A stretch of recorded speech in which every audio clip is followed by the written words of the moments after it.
¿Quieres tener acceso a canales temáticos de radio, entradas para los acontecimientos musicales de Radio 4G y los archivos más preciados y exclusivos de José Antonio Avellán? Hazte socio de Radio 4G, la única radio que piensa en ti. Hasta el 22 de diciembre puedes hacerte socio premium en radio4g.com. Contamos contigo. Dice el tío, dice, joder, niña, dice, no sabes... ¡Qué bueno! Radio 4G FM. La escóbula de la brújula. Dirige Jesús Callejo. Presenta David Sentinella.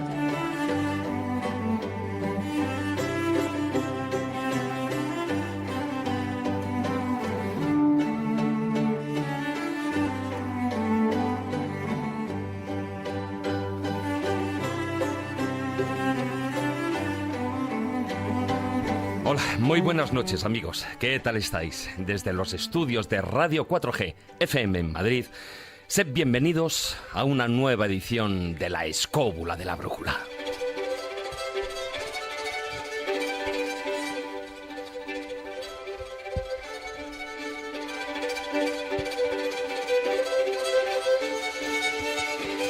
No cabe duda que la arqueología, esa ciencia que estudia, describe e interpreta las civilizaciones y sociedades del pasado, es una disciplina tremendamente compleja, repleta de enigmas por resolver, de incógnitas inquietantes que conllevan cientos de preguntas y para las cuales, a día de hoy, la arqueología oficial carece de respuestas. Además, los avances científicos en el apartado tecnológico están aportando nuevas herramientas tremendamente útiles para las excavaciones, la investigación y la datación, con resultados increíbles. Cada nuevo descubrimiento que se realiza exige una revisión de lo establecido hasta ahora como cierto, e irremediablemente en esa evolución del conocimiento, con cada nuevo descubrimiento, surge la polémica entre los rígidos dogmas de ciertos sectores del mundo académico y las nuevas hipótesis que se plantean a la luz de los irrefutables datos. Esta noche, y con la ayuda de nuestro invitado, el periodista Francisco González, redactor jefe de la revista Año Cero y autor del ensayo Arqueología Imposible, nos hemos propuesto repasar algunos de esos descubrimientos que nos harán plantear hipótesis cuanto menos sorprendentes. Además, con el zurrón del caminante nos iremos hasta la ciudad íbera de Ullastret, en la actual provincia de Girona, para ver los yacimientos de la antigua capital de la tribu de los indigetas. En la sección Viajeros de la Mente, Manuel Berrocal nos explicará qué es y cómo funciona la arqueología psíquica, uno de los fenómenos paranormales menos conocidos y, sin embargo, más fascinantes. También abriremos las puertas, la Biblioteca de Alejandría, para hablar con Lorenzo Fernández sobre Enigmas de nuestra historia, una nueva serie televisiva que presenta en el canal Discovery Max. Y terminaremos la edición de esta noche con las enseñanzas y moralejas de los cuentos de Callejo. Antes de entrar en materia, recordaros que podéis mandar vuestros comentarios durante el programa, bien a través de WhatsApp al número de Radio 4G 636-689-184. Os lo repito, 636-689-184. Acordaos, como digo siempre, de poner vuestro nombre en el mensaje. O si preferís, también podéis hacerlo a través de Twitter en nuestro perfil @escobuleros o en nuestra página oficial de Facebook, La Escóbula de la Brújula.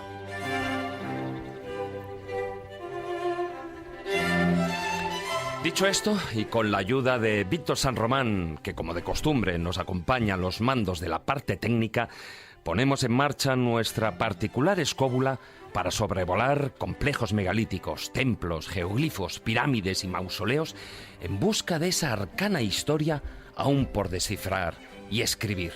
Así que, queridos escobuleros, comenzamos. Historia, leyendas, misterio, lugares mágicos. La escóbula de la brújula.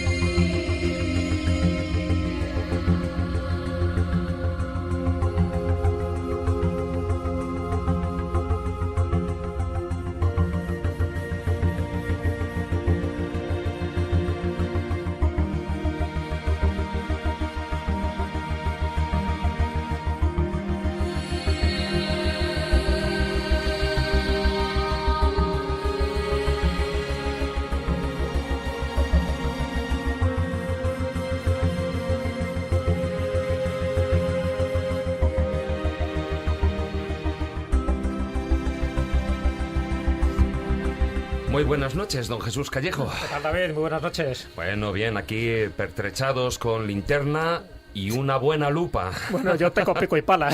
Bueno, pero tengo todas de perder. Porque tú eres el machaca, pero aquí los que valemos tenemos linterna. Oye, pica más a la izquierda. No, más a la derecha. Y con lupa. Mira, señorito. Hombre, para algo estoy en mi casa. Bueno, hoy un tema de esos apasionantes, de esos que levantan también ampollas, un tema lleno de incógnitas y de muchas preguntas todavía por resolver, ¿no? Muchos enigmas por resolver. A ver, eso es lo bueno que tiene la arqueología, que sirve para eso, para conocer un poco el pasado. Yo creo que el motor fundamental en la arqueología y cualquier otra disciplina es la curiosidad, el saber cómo eran las civilizaciones que nos han precedido y sobre todo pues conocernos un poco más a nosotros mismos. Yo creo que esa es la razón un poco básica de la arqueología, que como ciencia, como disciplina, tampoco tiene tanto, ¿no? Es a partir del siglo XIX cuando se empieza ya a utilizar ese método científico. Bastante antes de ese año o de ese siglo lo que se hacía eran estropicios. Se excavaba, se recogía. Desgraciadamente no había ningún rigor ni a la hora de excavar ni a la hora de investigar tampoco, ¿no? No, porque no había arqueólogos, había coleccionistas, había anticuarios, aventureros, había cazatesoros, había de todo. Luego ya la arqueología, que es una palabra también muy moderna, relativamente moderna, pues no había, o sea, lo que había era pillaje, lo que había eran guaqueros, ¿no? Si utilizamos una terminología más sudamericana. Pero sí es cierto que la arqueología siempre ha estado ahí, de hecho incluso hablaremos un poco de esos pioneros de la arqueología científica me refiero, ¿no? Incluso uno muy conocido por todos vosotros, el famoso tercer presidente de Estados Unidos, Thomas Jefferson. Hay mucha gente que no conoce esa faceta de arqueólogo, como no conoce tantas facetas que este hombre tuvo. Entonces sí que hubo gente que se preocupó un poco por conocer ese pasado, pero sin destruirlo, sino, bueno, pues excavando de una forma más o menos lógica y sabiendo que había estratos geológicos antes de que se llamaran estratos geológicos o estratigrafía. Es decir, todo ese tipo de cosas es muy interesante ver esos padres, distintos padres, pocas madres ha tenido la arqueología. Bueno, tiene una madre muy interesante, pero es la arqueología bíblica, que era Santa Elena, ¿no? La madre de Constantino, que le dio por descubrir las reliquias de Cristo, de la Virgen y de los apóstoles, y a fe que los descubrió. Pero claro, sí, el método científico creo que brillaba por su ausencia, era más el método de la oración, de las plegarias. Pero bueno, en definitiva es una arqueología bíblica que luego generó toda la fiebre de las reliquias.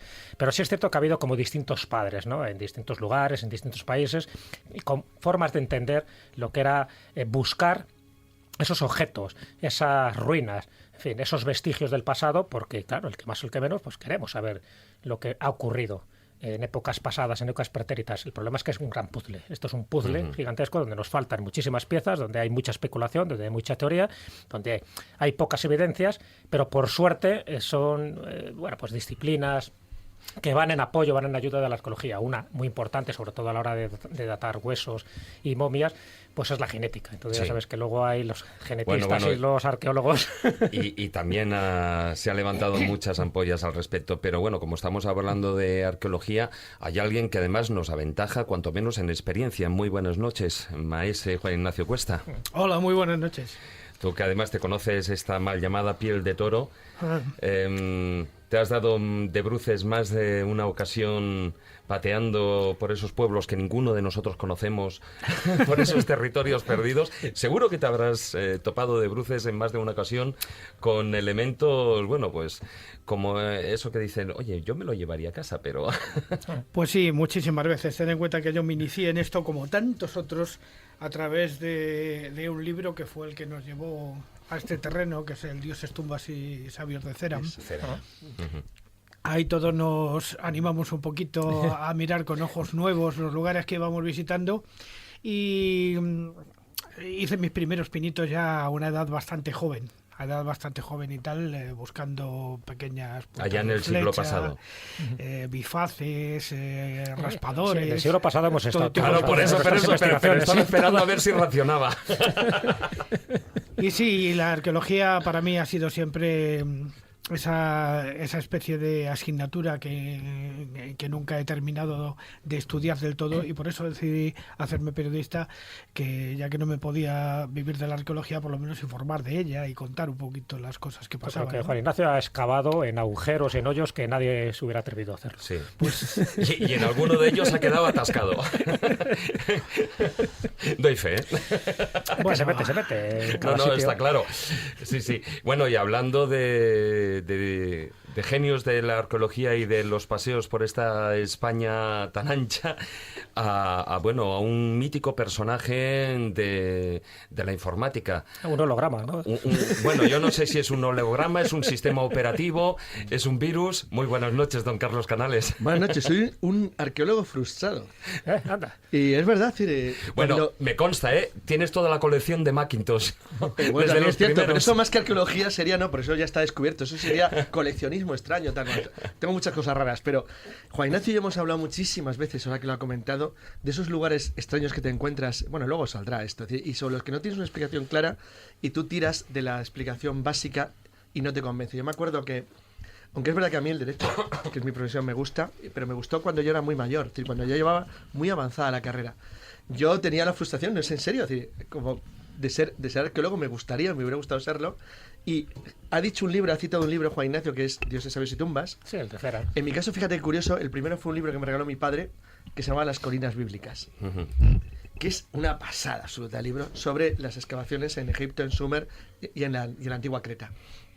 Y es verdad, es el descubrimiento de un mundo completamente diferente al que tú conoces, al que tú has estudiado, al que tú has leído, que además se perdió entero. Entonces, realmente, decir, lo que tú encuentras cuando empiezas a mirar eso es realmente fascinante. Luego es cierto, y eso es lo que vamos a tocar más en el programa de hoy, debido a nuestro invitado y a lo que vamos a tocar, alguna vez hemos hablado de eso, de libros como, por ejemplo, uno de los libros que más me impactó a mí en mi vida, que es La primera civilización, de Knight y Butler. Un libro fascinante sobre la posible existencia de una civilización desconocida anterior a lo que es el tiempo nuestro, no necesariamente tecnológica en el sentido moderno, pero sí con conocimientos enormemente avanzados en el campo de la astronomía y la matemática, que probablemente fue la cultura madre de todas las que hoy existen en el mundo. La búsqueda de esa civilización primordial o civilización madre o edad de oro, como se quiera llamar, es para mí una de las aventuras más fascinantes que tiene el género humano. Y un matiz sobre un comentario que has hecho para abrirlo luego más adelante en los comentarios. Has citado la genética como contrapuesta a la arqueología. Jesús. Hay dos elementos más. La astronomía, interesantísima. La geología, a partir de Sok. Claro. Y una más que se olvida siempre, que es interesantísima. La lingüística. Claro. Entonces, cuando tú juntas todo esto, en el momento que tú consigas o logres fijar el elemento primordial común, habrás descubierto lo que buscamos todos desde hace ya más de un siglo. Pero es que sirve para la arqueología y para la antropología. Sí. Estoy de acuerdo. De eso precisamente vamos a hablar. Ahora dejar que os salude a todos, y que también saluda al invitado. Hoy también nos acompaña don Manuel Berrocal. Hola, buenas noches. Muy buenas noches. Además, al hilo un poquitín de lo que estaba diciendo ahora Carlos, es curioso porque mientras aquí en España la arqueología siempre ha estado íntimamente desarrollada en las universidades, en el apartado de la historia-geografía en la actualidad, es curioso cómo en Estados Unidos, si no me equivoco, está ligada a la antropología y no a la historia. Sí, porque es que realmente los inicios dentro de la arqueología hoy en día se entiende más cómo funcionaron en su momento los grupos étnicos diferentes por la asociación con grupos actuales que están en una situación más o menos histórica semejante. O sea, el entender cómo funcionaban depende más de la antropología en realidad, de muchas veces de lo que podamos sacar de la propia tierra, claro. Y bueno, y como no, hoy nos acompaña nuestro invitado, don Francisco González, Paco para los amigos. Eso Bienvenido a la Escóbula de la Brújula, Eso me Paco. gusta más, lo de Paco para los amigos, porque estoy entre amigos. Hombre, desde luego, y ya de muchos años. Aprovecho, voy fuerte y añadiendo a lo que decía bien Carlos y también comentabais vosotros, hay una parte de la arqueología muy interesante, que es un campo que se acerca a lo que yo intento practicar en mi modesta aportación, creo que se nota algo en el libro, y es la arqueología cognitiva. Es ponernos en la mente, que eso es muy difícil, ponernos en la mente no solo del hombre del Neolítico, que hay un gran libro sobre esto, ponernos en la mente de las personas que hicieron eso. Eso es muy difícil. Hay una parte de la arqueología científica, me refiero, la arqueología cognitiva, y hay arqueólogos que demandan una arqueología un poco intuitiva. Claro, ¿no? Es la que está más ligada, como antes apuntaba, a la antropología, lo que ha dicho más que a la historia. Luego lo contaremos también porque es la arqueología práctica, reconstruir las cosas, es que el debate es para largo. Pero eso, ponerte en la mente de unas personas que no tenían Twitter, ¿no? Sí, desde luego. No sé yo, habría que Canal demostrarlo. Plus, ni cosas así, ¿no? Ni libros, eso es muy complicado. Paco González es periodista, redactor jefe de la revista Año Cero, y recientemente has publicado Arqueología Imposible, con el sello editorial Odeón, en el que hablas de ese legado oculto de los maestros constructores y en el que, se esbozan en un libro muy documentado, además a todo color, eminentemente fotográfico también. Hablas esbozas una serie de teorías que irán saliendo a lo largo del programa, pero ¿cómo te dio por recoger este complejo libro? Pues mira, es muy sencillo, complejo pero sencillo. Complejo me refiero en cuanto a contenido. En cuanto a contenido, yo vi la misma piedra, exactamente la misma piedra, era un menhir normal y corriente, pues estos pedrolos, ¿no? Estas piedras, ¿no? Pero tenía un orificio practicado en la parte superior, era una mirilla, ¿no? Yo vi que aquello era una mirilla, es que lo que te pide el cuerpo, ¿no? Y el alma es acercarte y mirar a ver qué ves, ¿no? Y meter el dedo. Sí. o incluso meter el dedo, ¿no? En mi caso, eso lo vi en las Islas Orcadas, al norte de Escocia, sí. Y lo vi en Armenia. Uh-huh. Y eso me dije, es que no tiene nada que ver. Los escoceses, sobre todo los de las Nuevas Hébridas, las Orcadas y tal, no tienen nada que ver con los armenios, pero nada que ver. Aparte que hay 4.800 kilómetros desde las Orcadas a Ereván, que es la capital de Armenia. Y eso me maravilló, porque dije, aquí a mí no me funciona el asunto de los arquetipos. Porque siempre que los arqueólogos me dicen, no, arquetipos. Digo, algo tiene que haber, que decir, yo no puedo creer que esta cosa tan compleja, que esta gente dedicase tantísimo tiempo a hacer algo y que sea casual. Y ya no solo ocurre en Europa, ¿no? Entiendo, Armenia es Europa porque Armenia es un país católico, muy católico y siempre ha pertenecido al ámbito cultural europeo, ¿no? No, ocurre en muchas partes del mundo, ¿no? Esta conexión que, en mi opinión, se escapa de los arquetipos. Es algo mucho más complejo. Tiene que haber algo detrás. Pero el origen del libro, de Arqueología Imposible, fue eso, fue ver exactamente la misma piedra en las Orcadas y en Armenia. 5.000 kilómetros de distancia, más o menos coetáneas, estas piedras. Creo que es un poquito más antigua la Armenia. El tiempo suficiente para que al maestro constructor armenio le diese tiempo a llegar a las Islas Orcadas. O cuanto menos el conocimiento. Y eso lo creo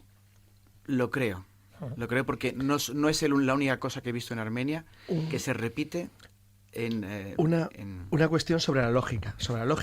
Uh-huh. Cuando la arqueología tradicional, no sé por qué digo tradicional, porque también es injusto, porque hay gente ortodoxa. Hay gente interesantísima que mantiene ideas dentro de la ortodoxia completamente originales.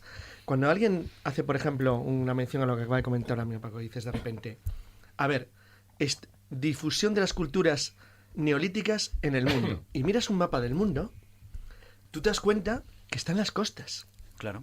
Entonces, salvo que seas idiota, dices, estos tíos eran navegantes. Uh-huh. Pero cuando miras las distancias, dices, no, eran navegantes oceánicos del copón. Entonces, dice, y eso es demoledor. Es decir, es imposible de rebatir. Dice, lo miras y dices, joder, es que es así. Entonces, es una trampa. La difusión cultural, claro, dicen, difusión cultural, claro, pues tú mismo te estás metiendo en un follón de narices. Claro. Porque, ¿cómo atravesaron el Atlántico? Porque entonces ya tienes otras preguntas. Unas canoas de 2 metros. Ya tienes otras preguntas. Efectivamente. Así empiezan las cosas. Muy bien. Y además, un dato interesante que ha apuntado Paco. Es decir, esas piedras con agujero, de forma general, que no solo se ven en esos dos lugares. Hace muy poco tú y yo, Paco, lo vimos unas cuantas en Malta, ¿no? Malta, en las claro, megalíticas, y también las hay en España. Todas tienen una connotación sagrada, todas tienen una connotación religiosa y posiblemente astronómica. Es decir, esas piedras que tienen ese agujerito que no es casual, ya te está indicando que ese lugar es un lugar de poder, es un lugar de veneración, es un lugar de peregrinación. Entonces, todo este tipo de cosas, cuando ya lo vas enfocando, y evidentemente hay que partir de la premisa que nada es casual, es decir, que nuestros antepasados sabían más de lo que nos imaginábamos, porque si no, es difícil pensar que hemos ido evolucionando a este nivel. Es decir, que antes eran más tontos y ahora somos más listos. No es así. Es manera al revés. Ahí hay que romper un axioma que eso puede generar ciertos arpullidos a arqueólogos, a catedráticos. Es un fenómeno de adaptación de cada cultura a su tiempo. Ellos eran perfectos tecnológicamente para su momento, como nosotros lo somos para el nuestro. Ten en cuenta que nosotros ahora, por ejemplo, seríamos incapaces de hacer ciertas cosas que se hicieron en la antigüedad. Por ejemplo, aquí que está Carlos Canales, ¿seríamos capaces de hacer un galeón como se hacía en el siglo XVI? No, pero se podría hacer. Hay gente que podría llegar a hacerlo. Fíjate qué curioso decir, pero podría hacerlo ahora. Mucha más gente que hace 50 o 100 años. Hemos mejorado un montón en el reconocimiento de nuestra estructura arqueológica antigua. Sin embargo, es verdad que si tú de repente... Pero claro, es que eso sería injusto. O sea, no es verdad, no es cómodo. Si ahora mismo nos convirtiéramos en el año 10.000 antes de Cristo, de golpe, pum, venga, estamos con el año 10.000. El 99,9% de la población moría en menos de 2 meses. Sí, pero si tú de repente te metieras en una máquina del tiempo y aparecieras en Pompeya, te adaptarías en muy pocos días. Sí, pero con cuidado. Depende de qué momento. No, cuidado. Por ejemplo, eso es un debate. Sería un debate por un programa muy interesante. Yo me he dado cuenta que prácticamente nadie, salvo, bueno, entre vosotros creo que todos, y quizás muchos oyentes, pero casi nadie se ha leído, por ejemplo, un Yankee la corte del rey Arturo. Marto Ese es un libro. No, digo entre vosotros seguro. Es un libro que tú lo lees ahora. Y dices, bueno, es un libro de un psicópata nazi tarao que decide exterminar a decenas de miles de britanos porque sí, porque puede, porque es más poderoso y tiene gente más avanzado. Pero la masacre que comete al final de la novela es una verdadera barbaridad desde el punto de vista intelectual actual. Y eso hecho por Mark Twain, que hoy se habría considerado, en su época era considerado un progre. Es decir, es una salvajada todo lo que cuenta. Claro, es decir, en realidad eso es imposible. La adaptación al revés es tan complicada como la adaptación al futuro. Es decir, cuesta muchísimo, porque en realidad somos mucho más torpes que la gente del pasado y sobre todo no estamos en su mundo. Es decir, un tío del siglo XV sería torpe en el 9 y uno del 9 sería torpe en el 11. Es decir, es complicado, es muy difícil. Muchísimos indicios. Por ejemplo, nosotros partimos de la base de que en nuestra estructura militar actual, por ejemplo, los reemplazos y estas cosas y tal, vienen de la época de Napoleón, pero anteriormente la mayoría de los soldados eran soldados de fortuna, o sea, cobraban por pelear. Pero, por ejemplo, y querían hacerlo. Juan Ignacio, tú eres una persona que conoce bien el monte, conoces... Lo que hacemos hoy, ¿no? Cobramos por pelear, ¿no? Claro, no, pero fíjate, Juan Ignacio es una persona que conoce bien el monte, que viaja por los sitios, es decir, que es espeleólogo. Es decir, Juan Ignacio... En general, tú no eres un modelo de la gente de tu edad de cómo te apañas en el monte. Sin embargo, tú, que conoces bien el monte español, sabes que la gente de los pueblos se las arreglaría 1.000.000 de veces mejor que la gente de la ciudad en un pasado remoto. Hombre, claro. Sin embargo, pero también es verdad que actualmente hay gente de la tecnología moderna que sabe hacer cosas que serían inimaginables. Mira, bueno, puede contar una alerta y corto rápido. MacGyver, lo siento. No, corto rápido. Hay un programa de la televisión americana divertidísimo que es cómo sobrevivir en una ciudad comiendo de lo que no puede comer nadie. Es decir, cómo alimentarte, qué tipo de musgos crecen en las aceras. Y, por ejemplo, hay una escena, me acuerdo que había un tío que bebía de un charco.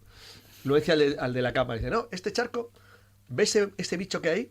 Y es el mosquito puturrú no sé cuánto. Si beben ese agua es que se puede beber. Tú no beberías en tu puñetera vida ese agua. Pero se metía un trago porque sabía que no pasaba nada. Eso es tecnología y ciencia y conocimiento. Eso es saber el entorno en el que tú vives. Eso no creas que hace años sabía la gente de eso. Este tipo sabe más que cualquier tipo de cualquier campo de cualquier lugar del mundo. O sea, es decir, no creas también. La civilización nuestra ha avanzado un montón. Y hay gente que la aprovecha muy bien. Lo que pasa es que la mayoría no somos capaces de hacerlo. Bueno, de todas maneras, y esto entraría incluso cuando estamos hablando de arqueología, de esa parte que mencionaba Paco de la arqueología cognitiva. Sí. Pero Antes de, digamos, lo que es en este principio, en este prefilandón, sí que me gustaría al menos aclarar otro de los apartados que yo creo fundamentales a la hora de hablar de arqueología. Es decir, a lo largo de la historia se han mezclado leyendas, mitos y evidentemente hechos reales, ¿no? Lo que ocurre es que hay muchos de estos mitos, como por ejemplo el del diluvio universal, etcétera, etcétera, el que los descubrimientos de la arqueología arqueológicos, parece que a todas luces están demostrando que eran hechos fehacientes, de hechos que ocurrieron, y ese por hablar de uno de ellos. Pero no tal y como lo relata la Biblia. No, pero lo que sí es curioso es que hay muchos de estos sucesos, Paco, que hasta ahora los hemos considerado meramente producto de las leyendas o de la mitología, y que la arqueología hoy en día, incluso la oficial, ya empieza a dar tintes de decir no, esto forma parte de la historia real del hombre. Yo estoy convencido porque hay muchísimos casos yo creo que primero, obviamente, en ausencia de la escritura, la tradición oral era básico, ¿no?, para establecer la unión en las pequeñas sociedades tribales, ¿no? Sociedades desesperadas por otra parte, porque probablemente iban decreciendo en número, era muy difícil la supervivencia. Esa tradición oral no hay que dejarla, no hay que minusvalorarla en absoluto. Luego, de esa tradición, o al menos una especie de residuo, llegó a esas leyendas que han pervivido y que además se repiten en muchísimos textos a lo largo de todo el mundo, ¿no? Todos conocemos, porque somos españoles y hemos leído la Biblia, ¿no? Nos la han contado en el colegio, ¿no? El asunto del diluvio. En otras partes del mundo también lo conocen, también los musulmanes conocen el diluvio. Eso ha llegado ahí, y luego la geología de repente constata que efectivamente que hubo una inundación masiva, por ejemplo, en la zona de Mesopotamia, ¿no?, que es donde la Biblia o el Corán cuentan que sucedió, ¿no? Y en ese caso, en el diluvio, como otros tantos relatos. Uh-huh. Y ha habido también arqueólogos aficionados, arqueólogos amateurs o no arqueólogos, pero que se dedicaban a la arqueología. Por ejemplo, hablando de arqueólogos famosos, la Compañía de Jesús, uh-huh, los jesuitas. Están implicados. Sí, en las misiones, por ejemplo, que tuvieron en Sudamérica. Ahora que me recordaba Jesús que hemos estado juntos, yo no lo olvido, Jesús, que hemos estado juntos en Malta. Fue inolvidable, Paco. La Compañía de Jesús ha excavado en muchísimos La Compañía de Jesús se refiere a otra compañía. Estas intimidades vuestras, de vuestra inolvidable viaje a Malta. No, bueno, me refiero a los jesuitas. Las misiones jesuíticas se refieren. Vamos a especificar que el lenguaje ya sabes que es muy traicionero. Los jesuitas seguían la Biblia, creo que no tan literalmente como hacen los arqueólogos bíblicos, creacionistas norteamericanos, claro, que están financiando. Sí. Pero es que no molan, tío, sus disparates. Sobre todo Athanasius Kircher. Sí, que da un juego enorme, hombre. Aún así no os vayáis de tema. Muchísimo, sobre todo Turquía lo agradece mucho, ¿no? Con el asunto del Monte Ararat, ¿no? El Monte Ararat. Esa entrada de dólares y tal. Y lo compró, en el libro de cuento, creo que todas las leyendas tienen un pozo de verdad, nacieron de un hecho fidedigno, todas, gigantes, diluvio, incluso evidentemente Atlántida, Hobbits, Lemuria, Atlántida, Lemuria, Mu, todas, y de hecho, vamos, en el caso por ejemplo de Lemuria, Atlántida, te hablo de Doggerland, entre las costas de Gran Bretaña y de Francia, ¿no? Hay una plataforma continental, ¿no? Elevada. Doggerland existe. Eso pudo dar lugar a la creencia en la hiperbórea, ¿no? Hombre, es que hay que tener en cuenta que en 10.000 años la costa europea cambió muchísimo. A veces no vemos como era el mundo hace 10.000 años, pero el mundo hace 10.000 años era mucho más grande que el actual, porque el territorio emergido era mucho mayor.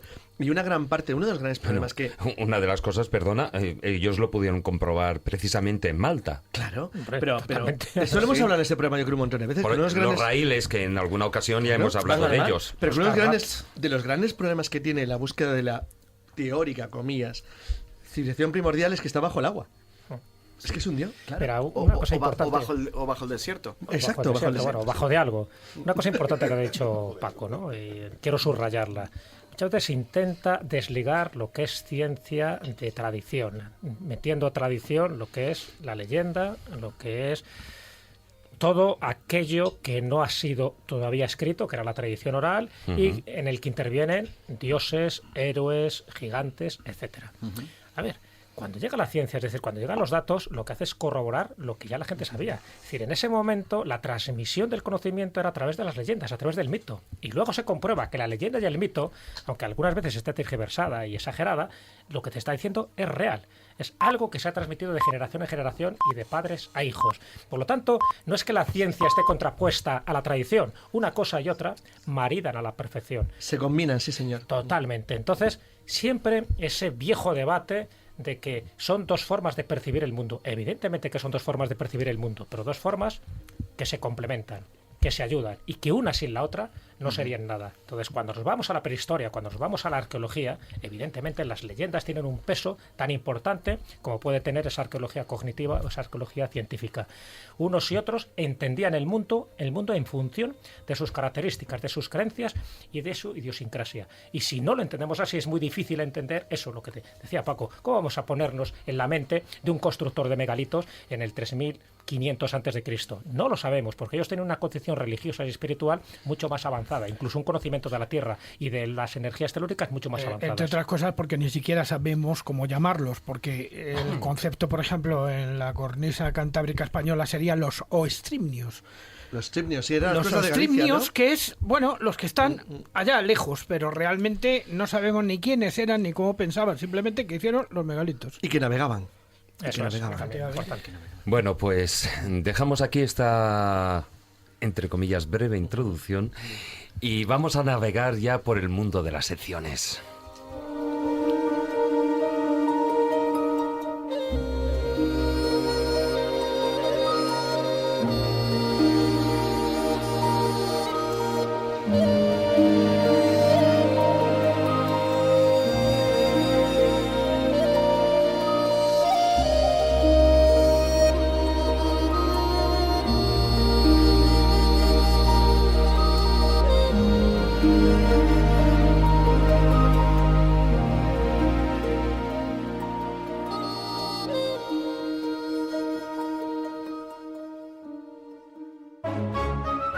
La escóbula de la brújula. Dirige Jesús Callejo. Presenta David Sentinella.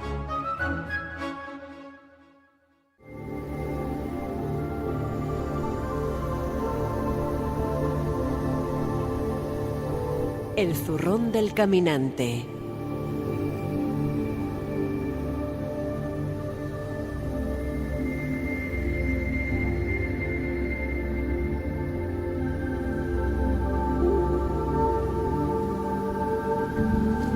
Bueno, las 10:32 y es el momento de entrar con el zurrón del caminante a hacer ruta, y en esta ocasión nos vamos hacia el noreste de la península. Al Baix Empordà. Al Baix Empordà. Exactamente, porque nos vamos, bueno, a lo que es en la provincia de Girona. Allí, nos encontramos con lo que es la ciudad íbera más grande de toda la comunidad autónoma. Sí, quizá la más importante.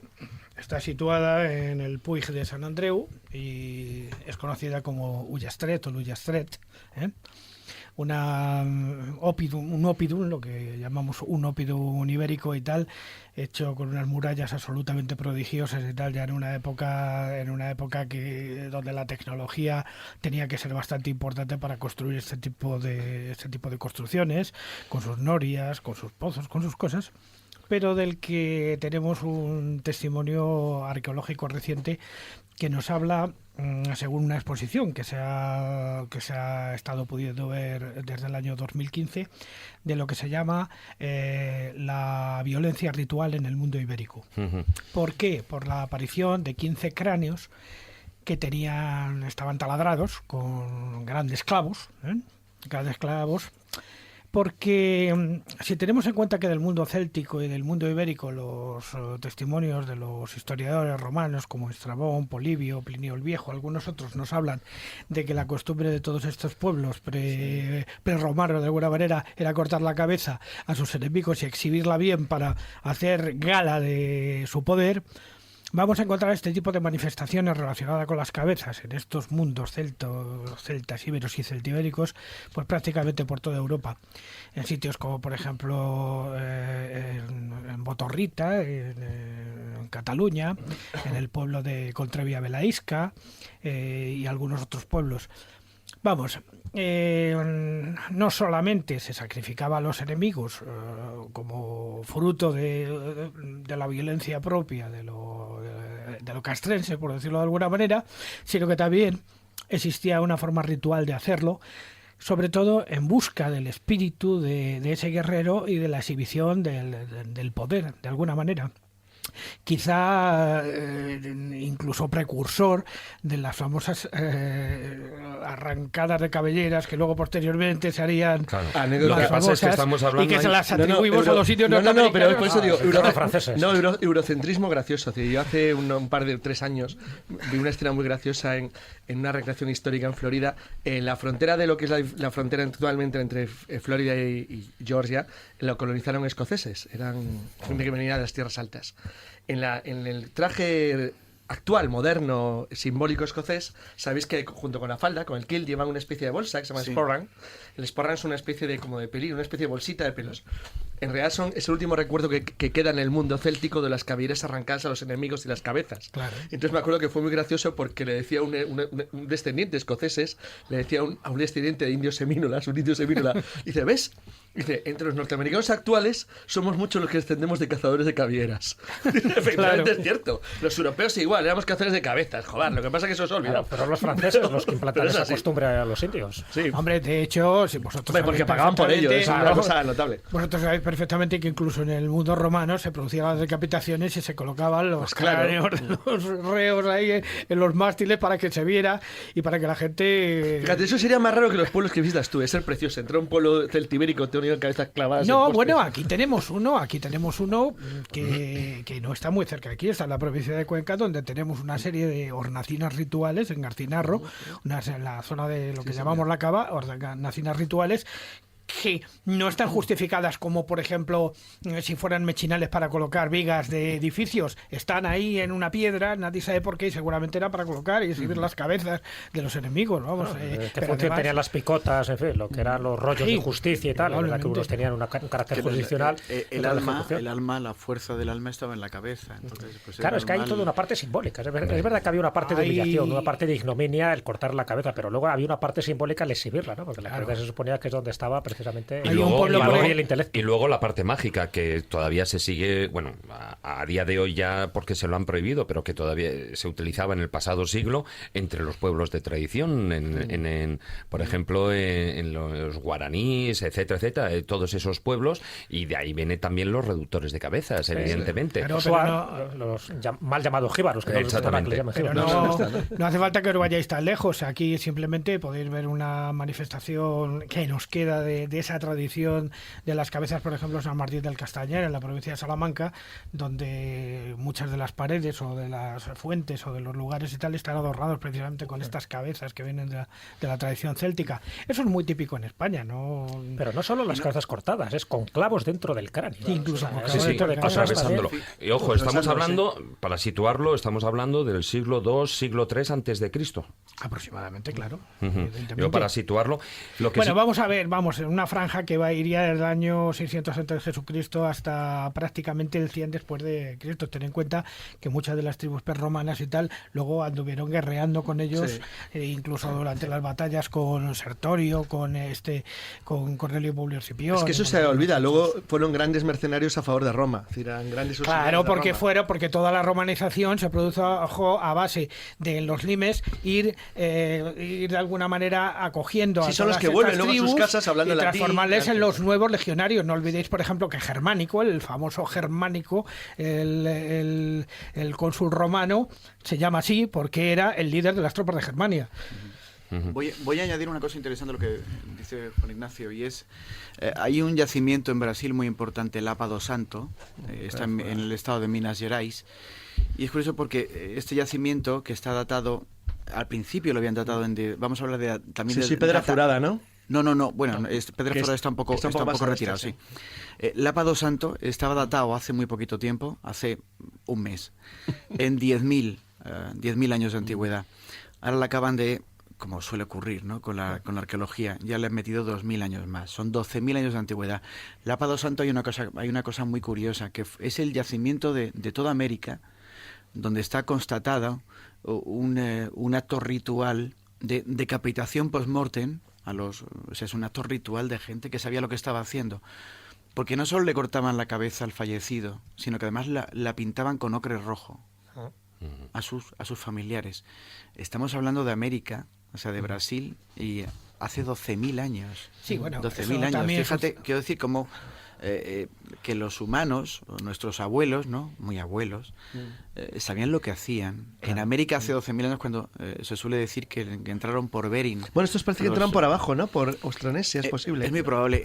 Lo que tú comentabas, Carlos, es el yacimiento de Pedraforada. Es que es interesante porque parece conflicto de dos pueblos, sí. Sí, y no está reconocido por la arqueología oficial. Hay 2 yacimientos en América del sur muy importantes. Pedraforada es uno en Brasil y Monteverde en Chile es otro, ya lo sabéis, ¿no? Sí, pero Monteverde tiene hasta 30.000 años. Claro, sí, estamos hablando... Igual entraron antes por el sur que por el norte. Estamos hablando de 30.000, pero de Pedraforada se están manejando incluso 60.000 años. Sí, eso significaría seres humanos allí antes que en Europa. Efectivamente. Y todavía se sigue diciendo que la cultura Clovis, de hace 12.000 años, 14.000, es la primera, pero bueno, claro, están ahí los huesos. Sí, pero ya me parece que cada vez quedan menos. Sí, creo que queda menos, pero cuidado, en los libros de historia y en los libros del instituto todavía se sigue diciendo eso. No, eso sin duda. Sí. Claro. De todas maneras, eso hay una continuidad cultural ahí grande, porque, por ejemplo, lo que estás hablando de los cráneos pintados de rojo también se dio en la cultura del Largar. Claro. Pero fijaros una curiosidad, ¿no? Además, hace poco hemos pasado ese llamado Halloween, ¿no? Ese primer año, el comienzo del año celta. Una de las costumbres que tenían los celtas y que en parte nosotros hemos heredado, ¿no? Aparte de otro tipo de costumbres romanas, en nuestro día de todos los santos y día de difuntos, no tanto de Halloween, es que los celtas en ese día, que para ellos ya sabes era el comienzo del año, el 1 de noviembre, es donde se recogían el muérdago, donde hacían distintos rituales, una de las cosas que hacían era ir a los cementerios porque pensaban que en ese momento esas puertas se abrían, la puerta de los vivos y la puerta de los muertos, la puerta de lo visible con lo invisible. Y una de las cosas que hacían era acumular cráneos, pintarlos, honrarles, hacer flores, poner flores, contar historias, cantar sagas. Y lo de los cráneos era algo importante, es decir, que abrían las tumbas y el cráneo, es decir, como representativo de la identidad de ese difunto, lo pintaban también y lo colocaban y luego ya lo volvían otra vez a su sitio cuando se terminaba ese día donde ese contacto se producía. Precursor de las calabazas de Halloween. Eso, claro, pero no tiene que ver, no tiene nada que ver las calabazas con esto que estoy contando. Eso tiene que ver con los nabos, que es lo que se hacía realmente en Irlanda y en otros lugares de Gran Bretaña, que cuando llegan a América, en fin, con el Mayflower, ahí no encuentran nabos, encuentras calabazas. No había calabazas. Hacen una especie de cambio. La calabaza no tiene que ver con el cráneo. El cráneo era una especie de culto al antepasado. Bueno, me refiero fundamentalmente al vaciado de algunas... Sí, eso sí. El vaciado sí. Lo del vaciado es un tema diferente, sí. Bueno, volviendo a esta ciudad íbera, ¿querías comentar algo, Manuel? Sí, solo comentar que el concepto de, por ejemplo, lo que es el cráneo como símbolo de los antepasados, hoy en día todavía se mueve en grupos paganos actuales. O sea, es algo que sigue existiendo. O sea, el cráneo ha sido la representación de esos que nos dejaron. Siempre ha habido una adoración a él como símbolo, por encima de todo, de lo que es el elemento mágico. Y el cráneo siempre ha estado asociado a la magia, de una manera o de otra. Y es lo que te digo, los movimientos actuales, que no deja de ser nada más que una especie de reconstrucción extraña a partir principalmente de los años 40 y 50 del siglo pasado, siguen manteniendo esa costumbre. El cráneo sigue representando el símbolo de los antepasados. No utilizan cráneos reales, porque evidentemente tendrían problemas legales, claro, hoy en día pero legales. Te puedo decir que cuando ven una buena reconstrucción o uno de estos que venden para los góticos y esas cosas, donde estaba una buena vajilla de cerveza hecha de cráneos, Bueno, no tenéis gusto ya, si es que volvamos a esa ciudad ibera en Ullastret, en lo que es la actual Girona, donde además, bueno, como estabas comentando, Juan Ignacio, bueno, pues está ese fenómeno que era característico en gran medida en lo que era en la edad de hierro, en lo que era la cultura íbera. En este caso Ullastret desapareció, si no me equivoco, en el segundo siglo antes de Cristo, y lo que hoy en día todavía sí que se puede hacer es visitar lo que es la ciudad, pero visitarla virtualmente, ya que se ha hecho toda esa reconstrucción de todo lo que era el poblado. Se puede visitar virtualmente, se puede visitar físicamente, y de paso se puede uno acercar también a ver Ampurias, para ver una de las grandes ciudades griegas o grecorromanas de la zona, donde las puertas, por ejemplo, están todas adornadas con un hermoso falo de cerca de 3 metros de alto. ¿Has dicho? Mira que han oído mis venís malvados, venís malvados. Es que dice cada cosa. Bueno, pues dejamos aquí la sección con esas cabezas clavadas, con esa ciudad ibera de Ullastret y con esa recomendación extra de visitar la ciudad de Ampurias.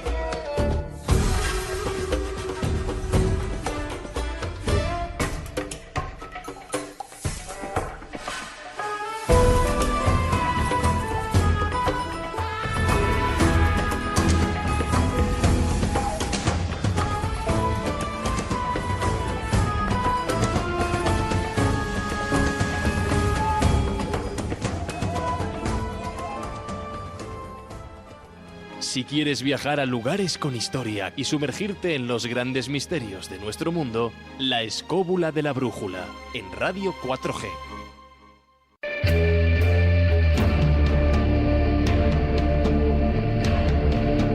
Viajeros de la mente.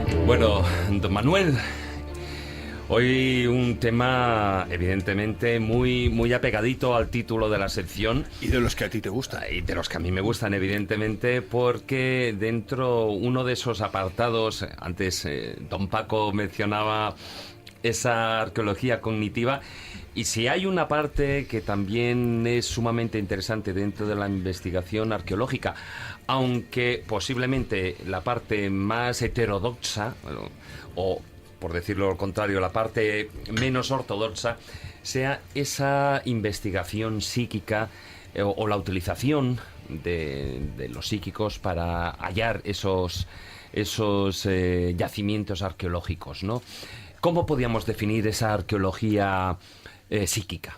Bueno, o intuitiva, ¿no? También la llaman. Intuitiva. Últimamente ya la llaman intuitiva para quitarle ese concepto psíquico, ¿no? En España, eso que se llama arqueología psíquica o intuitiva, entendamos que ha sido una práctica muy habitual, mucho más de lo que creemos. Recordemos que durante todo el siglo pasado, los franceses, alemanes e ingleses venían a España a comprar de todo. Y lo que nunca se ha contado es que eso, normalmente, el que encontraba esas cosas no era ni un arqueólogo ni nada por el estilo. Eran sencillamente los razdomantes de pueblo. Es decir, esos señores que iban con su varita, porque entonces iban con la varita, lo del péndulo es más moderno, iban con su varita localizando lo que les venía en gana. Y entre ellas, claro, era la localización sobre todo de joyas antiguas, monedas o elementos, como dice la leyenda, como la Dama de Elche. Es decir, que cosas muy importantes se encontraban de forma habitual y luego sí, claro, había que localizar al inglés de turno para vendérselo todo. O sea, que estamos hablando que, aunque hablemos de que la arqueología psíquica es una cosa más actual y todo eso y demás, en países como España tiene muchísima tradición y muchísimo negocio que ha sido en su momento. Pero en realidad la arqueología psíquica la podríamos determinar desde 3 puntos principalmente.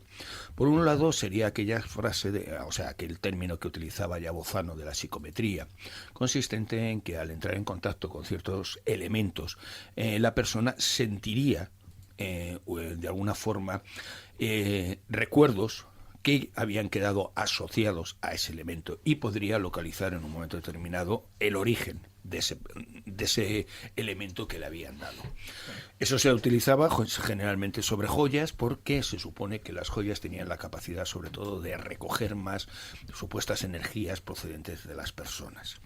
Luego estaba el sistema el de la clarividencia, que estaría más cercano a esto de la cartomancia que comentábamos, en el cual lo que estaríamos hablando es de la existencia de personas que irían por medio del campo buscando elementos contrarios.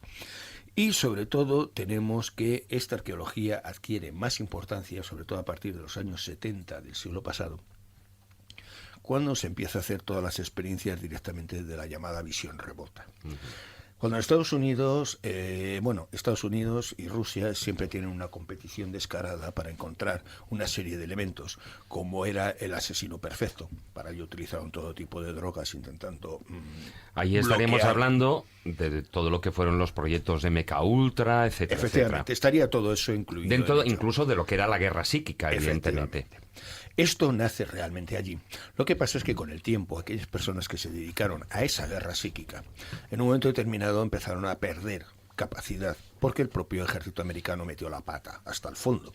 Como esto se supone que las primeras experiencias con algunas personas concretas que sufrieron un proceso de adaptación o de entrenamiento dentro de esta supuesta visión remota, siempre hablo de supuesta porque tenemos el inconveniente de que los datos existentes, aún lo que se va liberando dentro de, se va desclasificando, no concreta grandes cosas, lo cual sin duda alguna no puede ratificar los supuestos grandes avances que se realizaron en función de lo que decían aquellas personas que pertenecieron a esos grupos.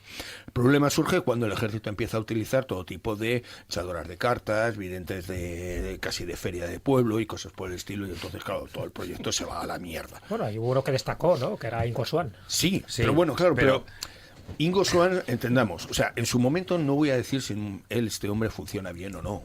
Hay muchas referencias. Pero tienes razón, es que acabaron encontrando a la bruja Lola. Es que es que aquello fue una denigración absoluta de un proyecto que pudo ser muy interesante. Lo que pasa es que dentro de ese proyecto hubo gente que luego posteriormente... Y en parte lo fue, ¿eh? Y en parte lo fue tremendamente interesante con resultados. Que eso ya Ingo Swann.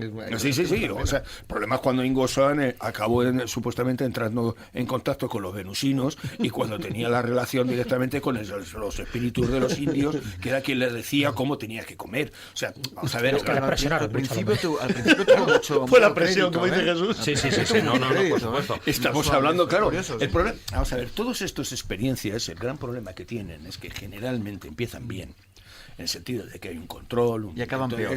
Y acaban, pues como acaban todos, con intereses económicos por medio, de mala manera, el tomar el pelo al personal, la mayoría de la gente se acaba creyendo que son el gran gurú y con lo cual acaban teniendo una caterva de seguidores y seguidoras que generalmente es lo que más les importa y cosas por el estilo. Entonces, claro, ese es el gran problema.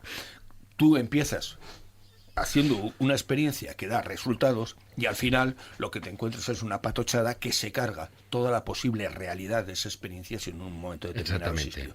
Ese es el gran problema. Que es la parte que se ha hecho más pública, quitando cuando salieron en su momento toda la documentación en los años 80, los 80 años y pico, 80, que es cuando empieza a salir en el Congreso precisamente de los Estados Unidos. Y luego posteriormente lo que hoy en día vemos pues es cosas como la película El hombre que miraba fijamente a las cabras, ¿no? Efectivamente, y es verdad. Está basado en un hecho real. Está basado en lo que acabó esto. En lo que acabas de decir tú. Directamente, eso es a lo que me refiero. Que acaba, o sea, ahí nos presentan directamente la existencia de personas que ya estaban completamente engreídas, que eran superdotados y especiales, y la mitad de ellos el problema que tenían es que ya no sabían si estaban en este mundo o en el otro, porque estaban todo el día hasta arriba de todo tipo de productos más o menos psicóticos. Sí. O sea, esa es la realidad. Pero bueno, la verdad es que dentro de lo que cabe, dentro de esa visión remota, se producen algunas personas que salen, que en un momento determinado empiezan a hacer grupos de estudio y que realizan actividades de lo más variopintas. Uno de ellos es Stephen Swann, que es uno de los pocos... Stefan, perdón, Stephen, he dicho Stefan. Stefan Swart. Luego os cuento por qué me ha salido el Stephen. Eso por razones aparte. El Stefan, bueno, este señor establece en un momento determinado la existencia de, crea un grupo de estudio y va a realizar entre las muchas actividades que realiza, como pueden ser localización de personas desaparecidas y cosas por el estilo, porque van por el mundo supuestamente colaborando con la policía y todas esas cosas, historias que luego muchas veces es un problema ver la realidad de ellos porque no es posible contrastarlo. También hay que entender que si han trabajado con la policía no va a dar mucha base a lo que ellos comenten, sencillamente porque, claro, estamos hablando de cosas que sinceramente públicamente son rechazadas por base. Nadie va a aceptar que ha utilizado un psíquico para conseguir, o sea, me da igual en el campo que sea.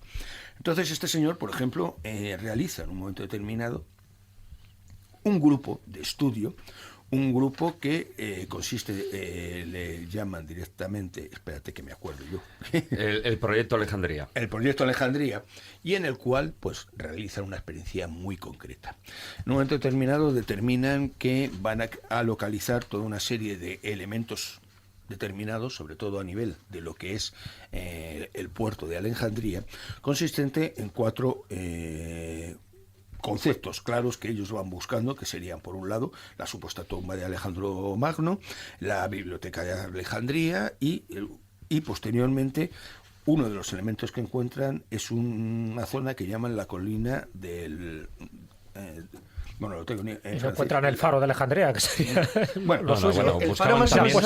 buscaban también el templo, no, el templo de Cleopatra. Y el templo de Cleopatra. El tema está en que, bueno, la experiencia que ellos realizan es, en un momento determinado, hacen una serie de entrevistas a personas y eligen 11 personas en concreto. 11 personas que tienen que pasar un proceso a través de una agencia de investigación de que no haya situaciones determinadas de que se dediquen a actividades de tipo echadoras de cartas o cosas por el estilo, que no haya funciones en un momento determinado de estafa de ninguna forma. Es decir, se busca que sean 11 personas, primero, que no sepan arqueología. Segundo, que sus conocimientos al respecto sean mínimos, por no decir ninguno. Y sobre todo, que no se les pueda comprobar la existencia de una vida más o menos no normal, es decir, que se dediquen a una estafa establecida. Estos señores, por medio de la técnica de visión remota, la técnica de visión remota consiste en algo tan sencillo como yo entro en relajación y me proyecto a ver aquello que me indican. Nada más. El juego es sencillamente eso. Lo que pasa es que normalmente, pues bueno, esto está dirigido y orquestado por una persona que es el que lleva todo el proceso de relajación y a la vez el que va creando esa situación de proyección de la persona hacia esos puntos que él considera que pueden ser importantes. Reciben toda una serie de información, estas 11 personas, se contrasta esa información con que los conocimientos actuales en ese momento no son exactamente los mismos que lo que han dicho estas personas, es decir, de alguna manera se comprueba que no ha habido una información errónea producida por los conocimientos de ellos, y luego posteriormente se hace de alguna manera una comprobación de datos con todos los resultados conocidos en ese momento de las investigaciones a nivel arqueológicas existentes, para ver qué puntos coinciden y qué puntos no coinciden. Con todo eso, como existen toda una serie de planos, mapas dibujados, existencia de toda una serie de datos, llegan y hacen algo tan sencillo como decir, bueno, ya tenemos toda la información y nos vamos a Alejandría. Y en Alejandría lo que hacen es que se llevan a 2 personas supuestamente psíquicas, que de alguna manera ya habían trabajado con ellos y habían hecho toda una serie de experiencias concretas. De tal manera que lo que ellos hacen es ver esos mensajes que han dicho las diferentes dotados, por llamarlos de alguna forma, y ellos son los que tienen que ir viendo aquello que los otros han dicho hasta qué extremo sería un mensaje concreto sobre una zona concreta de Alejandría. Así, porque entendamos una cosa, el problema de la arqueología psíquica o cualquier elemento de este tipo cada vez más se asocia al elemento intuitivo por una razón, porque estábamos hablando de sensaciones, de sentimientos, de vivencias. No hablamos en ningún momento de datos concretos. Es decir, que nadie se piense que con esto van a decir, no, en la, yo qué sé... Sí, da la posición de Google Map. Efectivamente. Sí. No. Eso es lo que quería decir. O sea, no te van a dar un sitio en Google Maps, te van a dar una serie de sensaciones, porque entendamos que todo esto depende completamente de algo tan concreto como ser, pues eso, la vivencia de la propia persona. Las capacidades sí, que llamaban. Pero al final, ¿cómo concluye este proyecto Alejandría? La realidad es que en un momento determinado, pues bueno, todas esas experiencias que dicen acaban dando datos resultados. El descubrimiento del supuesto Palacio de Cleopatra es uno de ellos. La existencia de parte del faro de Alejandría se encuentra en aquellas zonas en las que se establece.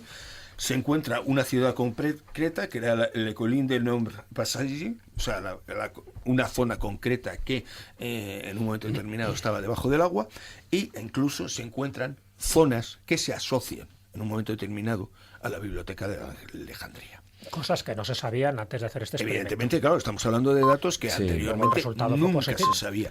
Claro, el gran valor de esto se establece sobre todo por la sensación de cómo era. Por ejemplo, en un momento determinado, uno de los mensajes que se establecen era el hecho de que se decía que en una calle con un carril de estrechamiento, eso era lo que decía el dotado en Estados Unidos, presenta altos muros con a ambos lados de la viga de soporte, colapsados, con la existencia de una alcantarilla subterránea con la luz al final del día.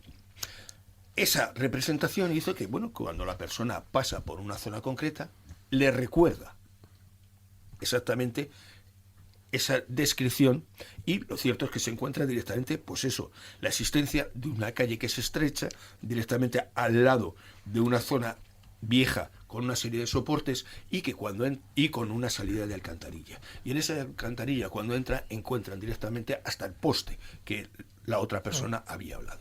Estamos hablando de ese sistema de comunicación. Los resultados, sin duda alguna, están ahí. La aceptación del mismo, ninguna, entendamos. Porque no se ha podido la arqueología, ir más allá, ¿no? La arqueología directamente tiene el inconveniente de que estas cosas por base las rechaza. Claro, el tema está que toda esa experiencia en un momento determinado se realiza de forma que vamos a tener la situación de que antes de empezar a excavar y demás, se realiza toda una serie de barrido lateral por medio de sonar para localizar la existencia de estos elementos. Y eso estaba de alguna manera controlado por Miesalif. Sí, hay nombres impronunciables. Bueno, hay nombres endiablados. Evidentemente era el director de la misión allí en Alejandría y pertenecía a la Universidad de Varsovia. Pero, Manuel, una pregunta ya rápida para ir terminando. Para ti, que además como experto un poco en estas materias, para ti, la arqueología psíquica basada en esas personas que tienen una capacidad especial de introspección o de proyección, ¿sigue siendo válida? Es válida. Es válida como técnica para en un momento determinado de conocer. Posteriormente habrá que demostrarlo con otras técnicas más físicas, por decirlo de alguna manera. En Glastonbury creo que sí se corroboró determinados experimentos psíquicos con los hallazgos arqueológicos. Sí, incluso Stefan Schwartz también halló en unos restos bizantinos junto a la ciudad de Marea, etcétera, etcétera. Ha habido casos. Hay lo que pasa muchos casos. El problema que ocurre, que claro, cuando estas personas tienen 3 aciertos, el cuarto ya empiezan a alucinar. Ya crean una situación concreta de que vamos a hacer el negocio, vamos a empezar a vender, y a partir de ese momento es cuando todo su trabajo anterior queda de alguna manera ya estropeado. Y ese es el gran problema que existe en la arqueología psíquica. ¿Que den resultados? Sí, sin duda alguna. El problema está que luego queremos vivir del cuento, porque admitamos una cuestión: la propia arqueología no reconoce estos trabajos. Por lo tanto, alguien se coloca la medalla y vive de esa medalla que corresponde a otra persona.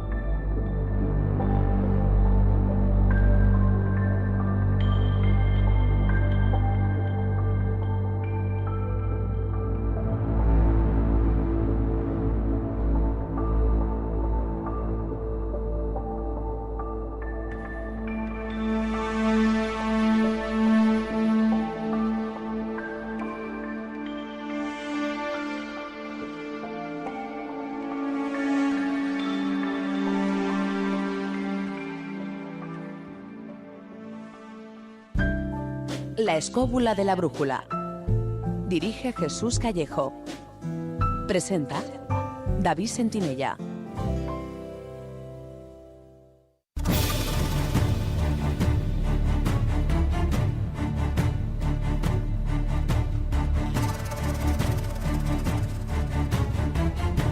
Comienza El Filandón.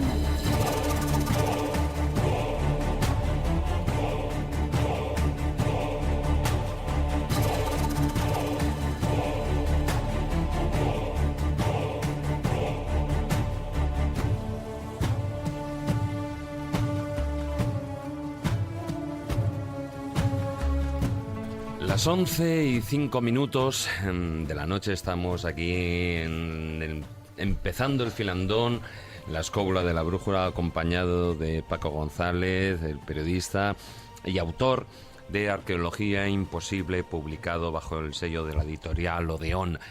Os recuerdo también el número de WhatsApp, es el 636-689-184.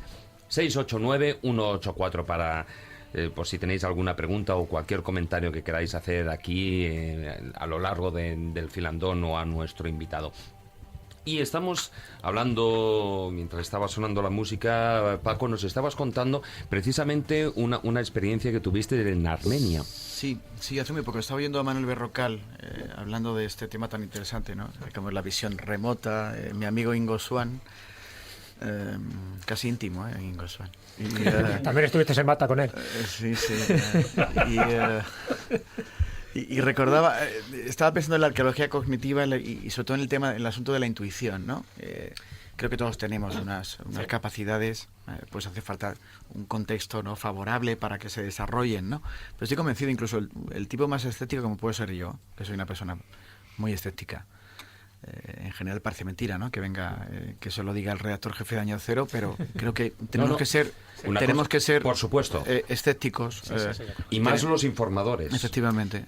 Y ahí, pues hombre, pues imagino que se nota mi carrera de periodismo y por eso me he dedicado también a este tema que me apasionaba, del misterio. Y bueno, voy a ser breve. Estuve en agosto, estuve con mi mujer, con una amiga armenia y con un guía armenio en la cordillera de Gegama, que es un sitio fascinante donde hay unas piedras con son petroglifos, ¿no? Entonces, allí de hecho lo llaman el idioma de las cabras, es el idioma cabra. ¿Por qué? Porque básicamente los petroglifos lo que contienen es en esta cordillera, que es bastante amplia, llega casi hasta Georgia, por el norte, son cabras.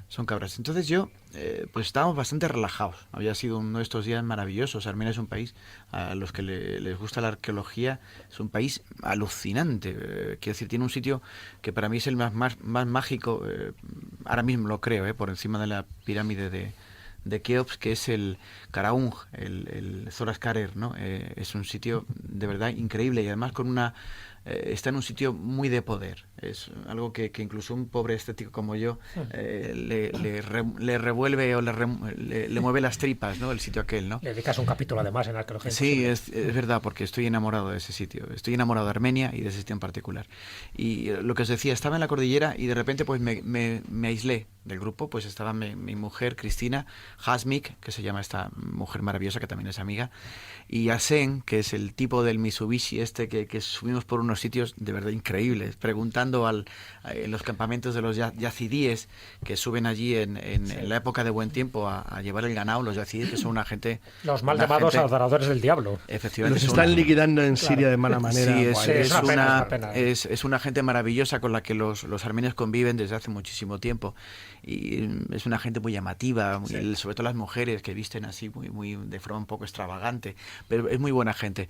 Pues cruzamos allí los cauces de los ríos cambian de vez en cuando también, y tuvo que preguntar a Arsén, el guía, que es un tipo también muy especial, preguntarles por dónde había que seguir, ¿no?, para llegar al sitio este de los petroglifos, ¿no? Finalmente llegamos. Aquello es maravilloso, no os podéis imaginar, es una cosa increíble. Y bueno, pues eso, Cristina y Hasmik se fueron por un lado, Arsén se quedó al lado del todoterreno hablando con algunos amigos, porque luego supuestamente íbamos a beber, y no, fuimos a beber algún buen vino armenio, que Armenia tiene muy buen vino, bueno, la viña de Noé, ya sabéis. Me traje vino y doy fe que es bueno, que es bueno. El primer viticultor, sí. Bueno, pues me fui solo y interpreté que había un código, no sé, yo no estaba, yo estaba muy relajado, era un tipo feliz, pero empecé a ver que decrecían las digamos, las astas, las cuernas de las cabras, pues tenían como muchas astas, digamos, ¿no? Como segmentos, como estrías, como estrías, ¿no? Sí. Entonces de repente había como 12, ¿no? Era como pues, un poco raro, y luego iban decreciendo. Subir era muy complicado porque además eran como muy finas, muy cortantes, ¿no? Las lajas de las piedras, ¿no? Pero seguí subiendo y me di cuenta de que decrecía el número, y al final, casi al final del todo de la cumbre, vi que eran simplemente los cuernos y no estaba partida por ningún segmento, por ninguna... Entonces seguí arriba porque dije, voy a seguir porque aquí hay algo. Y lo que encontré fue un ara de basalto cortada intencionadamente, como si fuera una mesa con 2 cazoletas. Con 2 cazoletas probablemente para depositar la sangre del animal o para lo que fuera. Entonces le comenté a Arsén, le hice que subiera al tipo este amigo armenio, y no se lo creía. No se lo creía, dice, no me lo puedo creer. Dice, ¿por qué he venido, Paco? He venido aquí, me dijo en inglés, más o menos manejábamos en inglés. He venido aquí 1000 veces. No me lo puedo creer. Me insultó también. Bueno, me insultó. No sé cómo llamarlo, pero sí fue un momento de especial relajación, ¿no? Uh-huh. Y uno se deja llevar, y entiendo que es la intuición, y partiendo, insisto, de un tipo como yo, que soy muy escéptico y que me dejo llevar siempre o prácticamente el 99% de las veces por el sentido común, cosa que creo que agradecen los lectores de Año Cero, pues me sorprendió a mí mismo. Digo. Bueno, ¿sabes dónde hay un ara parecida a la que tú describes? Sí, en el tema de las cabras, en este caso serían uros, en el Teso de San Cristóbal, en los arribes del Duero, ajá, cerca de Villarino de los Aires. Lo de la continuidad famosa, cultural. Sí, la Villarino de los Aires. Sí. No digo nada, ¿eh? No, ya ni nuestros oyentes ya se lo pueden todo. imaginar. Bueno, estamos hablando, ahora nos ubicabas con esta experiencia en Armenia, me imagino visitando ese círculo megalítico de Karahunge, o como se pronuncia exactamente. Es complicado, tan difícil como el armenio, como el idioma armenio. Y bueno, a lo largo de todo el libro tú vas planteando una serie de yacimientos, de santuarios, de elementos megalíticos en los que cuanto menos nos hacen pensar que la historia del conocimiento humano se retrotrae unos cuantos miles de años antes de lo que nosotros nos pensamos, ¿no? Uh-huh. Y ahí haciendo también, ligando el tema con lo que eran esos antiguos territorios o supuestos territorios que yo antes mencionaba, ¿no?, relacionados con el mundo de la mitología.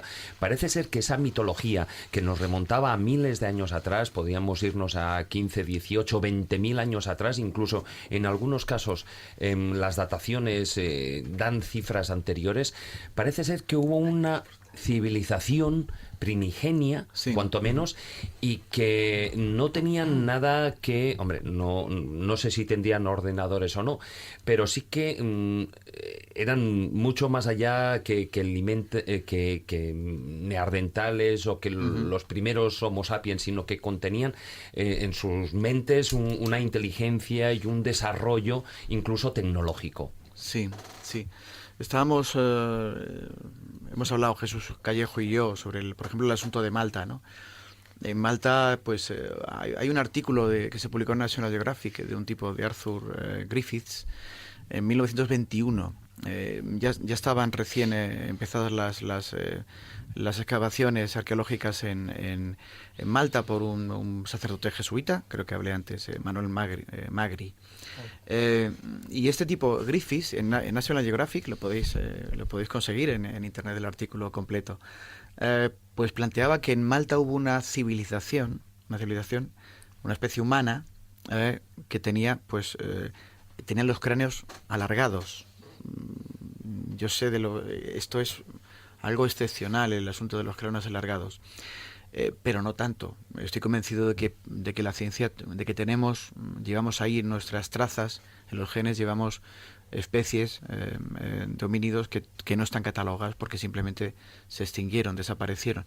En el caso de Malta, por ejemplo, hay un asunto también muy extraño. En Halsaflieni, que es un hipogeo muy importante que está en una ciudad que se llama Paola, está en el centro de la isla de Malta, Halsaflieni había 7.000 cadáveres, 7.000 restos humanos. Desaparecieron todos. No queda ninguno. Es decir, no se pueden estudiar porque desaparecieron todos los cadáveres. Las autoridades arqueológicas maltesas no saben decir qué pasó con ellos, ¿no? Desaparecieron.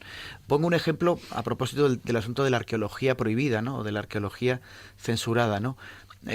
Aparte de que yo respeto mucho estas opiniones científicas, bueno, que no son opiniones, son hechos, ¿no? Hablando del asunto de los arquetipos de la difusión cultural. Pero hay cosas que se escapan. Es decir, por ejemplo, en el hallazgo, cuando se descubrió, creo que fue en 1994, Göbekli Tepe, claro, en Turquía. Ahí estamos hablando del Göbekli Tepe tiene 11.500 años. Y era una ciudad. 11.500 años. Y era una ciudad, bueno, por encima incluso de una ciudad, Carlos, lo que es peor, era un templo. Era inmenso. Era un templo inmenso, quiere decir que incluso lo comentaba... Karagöjöksi era una ciudad ya en el sentido clásico. Klaus Schmitz, el descubridor, hablaba de que primero fue el templo y después la ciudad, diciendo, bueno, mucho cuidado, ¿eh?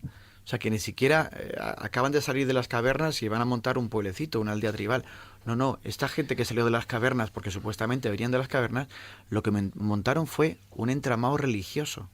Fue un templo y luego montaron la ciudad. Hay un tema que para ir avanzando en el finlandón podría ser para tema de debate interesante, que además quería yo tu opinión. Habría como 3 elementos básicos. ¿Hubo de verdad una civilización primigenia de la cual todos han vivido? Segundo, esa civilización primigenia, que está claro que tenía altísimos conocimientos, no tenían por ser de carácter tecnológico tal y como lo entendemos ahora. Es decir, no tenían por qué estar relacionados con la mecánica y la tecnología, sino con otro tipo de conocimientos mucho más avanzados que nos superan en muchas cosas, pero que no conocemos. Y tercer punto, que es para mí es lo esencial y es el gran problema, porque ahora hablamos del tema de los homínidos cruzados y demás, que es, había una casta, un grupo, una especie, un algo de maestros. Ese es el gran problema. Entonces, el tema de los maestros solo lo contamos, pero un tema sobre lo que has comentado de lo de las mezclas. Igual que es cierto que existe probablemente cruces con homínidos de los que tenemos trazas pero no conocemos, ahora acaban de anunciar hace unas semanas que está claro que la gente de los australoides tiene en Melanesia. En Melanesia tienen cruce con un tipo de homínimo desconocido. También es verdad lo contrario. Hay estirpes humanas conocidas que no han dejado traza. Por ejemplo, hace poco salió, hace unos años, una historia española muy curiosa porque se había descubierto rastros de una población de hace unos 10.000 años que eran leoneses, en teoría, en la zona norte de España, que tiene unas características físicas muy curiosas que llamaban la atención porque había un gen que determinaba el color de ojos, una serie de características muy sorprendentes. Esa noticia, tú la sigues en internet, de verdad, en cualquier idioma, es abrumadora. Sin embargo, muy poca gente llega hasta el extremo final. El extremo final es que se conoce perfectamente su ADN. No lo tenemos ningún ser humano actual. La estirpe entera desapareció. Entonces, esos detalles también se olvidan. Es decir, hay montones de grupos humanos que no fueron hacia ningún lado y otros muchos que no conocemos que, sin embargo, somos herederos. Entonces, es una especie como de mezcla enorme. Fíjate que tú has hablado del año 21, un artículo que es curioso, realmente es curioso, sobre la extraña de una población humana perdida en Malta. Sobre todo has citado un tema muy importante, 7.000 cuerpos desaparecidos en una población enana. Diminuta. Hace 10.000 años, el mundo entero tenía, por la genética, unos 2,5 millones de habitantes. 2,5 millones de seres humanos como nosotros, que tengan nuestra estructura genética. 2,5 millones. 2,5 millones no es nada en el mundo entero. Y sin embargo, al decir eso, has vuelto a plantear otro problema enorme, que es ¿por qué había lugares donde vivía un montón de gente? O sea, claro, si hay tan poca gente, no sé, voy a intentar explicarlo. Es como si los 40 millones de personas que hay en España, 38 hubiéramos en Madrid. O sea, ese es el problema. Sí, más o menos eso es lo que pasa. Y una interrogante más dentro de quiero decir, en las grandes ciudades. De este abanico que has planteado y que tiene que ver con esto.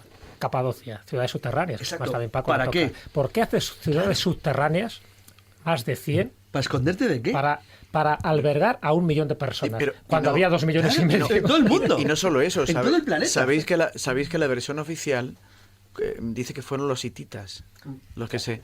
Es decir, la arquitectura, que es bien conocida, la arquitectura... Enorme, monumental. Yo la conozco, la arquitectura hitita. Eran bloques de piedra gigantes. Para que se hagan una idea nuestros oyentes, era, como dice bien Carlos, ¿no? Hatusa. Eran estilo sumerio, claro. Era algo impresionante, espectacular. Los hititas no tenían miedo a nadie. Claro, eran tenían un pueblo dominante. Un ejército poderosísimo. Que amenazaba Egipto. ¿Para qué narices se iban a meter los hititas como topos bajo tierra? ¿No? Y sin embargo, la teoría oficial, si lo podéis ver en cualquier lado, la teoría oficial es que fueron los hititas. Eso no tiene ni pies ni cabeza. Cuidado, hay una teoría más estúpida que dice que fueron los primeros cristianos huyendo de las persecuciones, que son los que hacen esas catacumbas. Pero para huir persecuciones ¿de qué? ¿De qué? O sea, no, para huir de nada. O sea, para encerrarte y que te pillen mejor, que decir. Para protegerse, no huían de ningún enemigo. La historia es que estamos protegidos de algo. De que no les vieran, está claro. Es decir, lo que querías es que no te vieran. Muy posiblemente vaya a los tiros por un cambio climático. Yo no sé, fíjate, yo conozco arqueólogos, no puedo citar sus nombres porque ya tienen bastante fastidiada la carrera. Arqueólogos de verdad. ¿Españoles? Españoles, sí. Conozco al menos un par de ellos. Y ellos han vuelto a releer a Madame Blavatsky y a René Guénon. Puede sonar un poco un disparate, pero dicen, oye, es como lo que hablábamos antes del tema de las leyendas, un pozo de verdad tienen, ¿no? Sí. Obviamente Blavatsky y Guénon conocían todas esas tradiciones antiguas, las hindúes, las de tal. Y Rosa de Luna. Claro. Hombre, lo que pasa es que también para ser los hititas, pues desde que lo hicieran, por decir una manera, en lo que es en la zona de Capadocia, vale, pero estamos hablando también de Austria, de lo que es la región de Estiria, y también estamos hablando, por ejemplo, de Alemania, en la región de Baviera, y estamos hablando de cientos de kilómetros. Y si te vas a Sudamérica y te cuento la cantidad de cosas que hay. Hubo un evento, decía Carlos antes, hablaba de la edad de 10.000, ¿no? Sí. 10.000, pues alrededor de 12.000, pero yo oí no hace demasiado tiempo a un arqueólogo muy eminente de estos, ¿no? Que decían que en el fondo es que no sabemos nada de 200.000 años a esos 12.000, en esa barrera no sabemos absolutamente nada. En fin, la Tierra tiene 4.500 millones de años. 4.500 millones de años. Se nos han escapado cosas como tú recordabas, Carlos. Pero hay una cosa importantísima. ¿Has visto lo que hemos crecido en solamente 2.000 años? Claro. Estás hablando de 200.000. Claro, estoy hablando de 200.000, o sea, no hace falta irse a 4.500 millones de años, no, vamos a ver, vamos a ser mucho más... Sí, vamos a hablar desde que existe el Homo sapiens, claro. Pero, nada, 12.000 años, lo que os comentaba antes de Doggerland, de ese continente que está en el Canal de la Mancha, un poquito en el Mar del Norte, Hay Brasil, esta mítica, pues efectivamente también hay una banquisa, ¿no? Hay un banco de arena que está al suroeste de Irlanda, ¿no? Y a través de... Es que la gente, los irlandeses lo veían cuando bajaba la marea, veían esa tierra y insistían en que vivía gente, y iban barcos. Y en algunos mapas cartográficos aparece. Y aparecen, pero apareció en mapas pero en mapas, los más importantes mapas cartográficos, incluso es la escuela esta mallorquina, ¿no? Famosa. Sí. Y sigue apareciendo aquí Brasil. Claro. Es curioso, la Atlántida celta, ¿no? Hombre, aquí en la escóbula de la brújula, en el programa, hemos hablado más de una vez sobre, por ejemplo, lo que era la meseta de Giza y sobre la antigüedad, entre otras. Ya no sé solo si se trata de la pirámide de Keops o si se trata de la Gran Pirámide, por no ponerle un nombre, pero también evidentemente hay mucha polémica sobre lo que es la figura de la Esfinge. Pero si hablamos ya no solo de lo que es la Esfinge y de la datación y de todos los estudios que hay que podían que de hecho la datan de 12 a 15.000 años hacia atrás, solo con lo que es el problema de las pirámides, nosotros pensamos en la de Keops, o podemos pensar en las de México, en las pirámides desconocidas de China, pero también en Indonesia hay una pirámide, una gran desconocida, que es la de Gunung Padang, que además allí sí que se rompen todos los moldes, porque estamos hablando de 24, 28.000 años atrás. Sí. Hay otra, creo que en el libro, fíjate, no me acuerdo del libro, creo que en el libro publico una fotografía de una pirámide de Indonesia, y que tú la ves fuera de... No te dicen que es Indonesia, y tú dices, esto está en Mesoamérica, vaya, está en Belice o en Guatemala, o en Gunung Padang, o en México, ¿no? Es algo alucinante, y yo no acabo, lo siento mucho, pero no me acabo de creer el asunto de de la difusión cultural. Es demasiado complejo. Y por otra parte, incluso la arqueología no te provee de respuestas adecuadas a, oye, ¿por qué eso surgió así tan de repente? Porque ellos son los que te venden que surgió repentinamente. Bueno, pues estos tipos de venir vinieron de ¿dónde? De Marruecos, cruzaron el Sáhara y de repente comenzaron a levantar pirámides. Básicamente eso es cuando tú lees sobre arqueología, eso es lo que te vienen a contar. Yo no me lo creo, por eso yo por ejemplo en el libro planteo cosas intermedias, como es el asunto de Nafta Playa, ¿no? Un sitio todavía más remoto, muy interesante, que ¿no? choca con la cronología, con la datación oficial de estos sitios del Antiguo Egipto, pero que les estoy haciendo un favor a los arqueólogos ortodoxos oficiales, porque les doy, al menos les proveo, yo les doy un puente, no yo, por Dios, yo cito investigaciones, pero yo estoy de acuerdo con esas investigaciones. Eso surgió de otra parte, no pudo surgir de repente una... ¿Qué opinas de la teoría de Sok, la de Sundalandia, la de Robert Sok y su grupo? Lo de que hubo una tierra emergida, claro, antes de la última glaciación, en lo que hoy es Indonesia, y que desde ahí se... Los indonesios lo dan por hecho. Sí, los indonesios creen en esa Atlántida. Los indonesios, los japoneses también. Los japoneses, una gran mayoría de la población de los japoneses cree en esas leyendas que su pueblo vino de una isla que está hundida.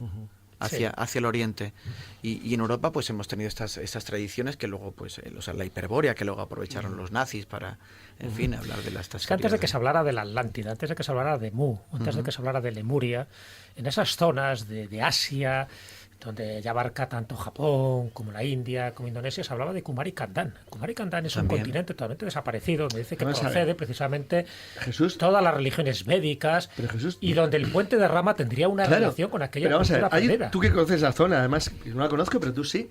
Hay una cosa que es evidente, cualquiera que vaya a Google Maps, no hace falta ir más allá. Cuando ve el estrecho que separa Sri Lanka de la India, el puente de Rama lo ve perfectamente, porque es que se ve el trozo de tierra que existía antes de la última glaciación. Pero aparte de eso, hay un detalle objetivo que es absolutamente tonto, que la gente, o los arqueólogos que tienen que reconocer. Algo tan bobo como que en Madagascar, la gente habla un idioma malayo.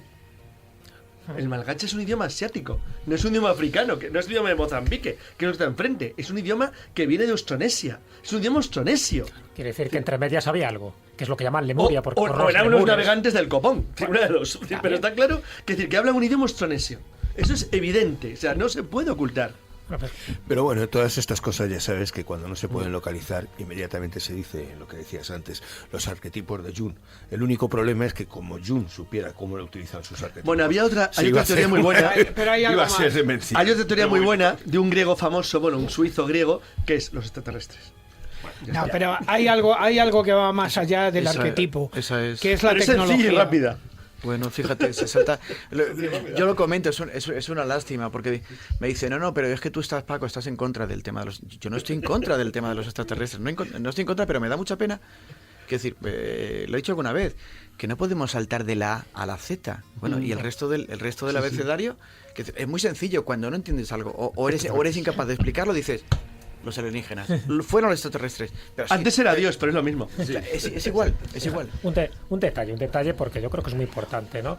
Ha habido, dentro de lo que es la prehistoria, no estamos hablando de los tiempos modernos, ha habido por lo menos 3 revoluciones culturales, 3 paradigmas prácticamente evolutivos y casi espirituales en la historia de la humanidad, que es importante tenerlo en cuenta porque también explicaría y justificaría determinados monumentos. Uno de ellos es hace 40.000 años. Hace 40.000 años algo se produjo que quedó plasmado en las pinturas rupestres. No voy a entrar en ello, pero está claro que ahí hubo un cambio de conciencia.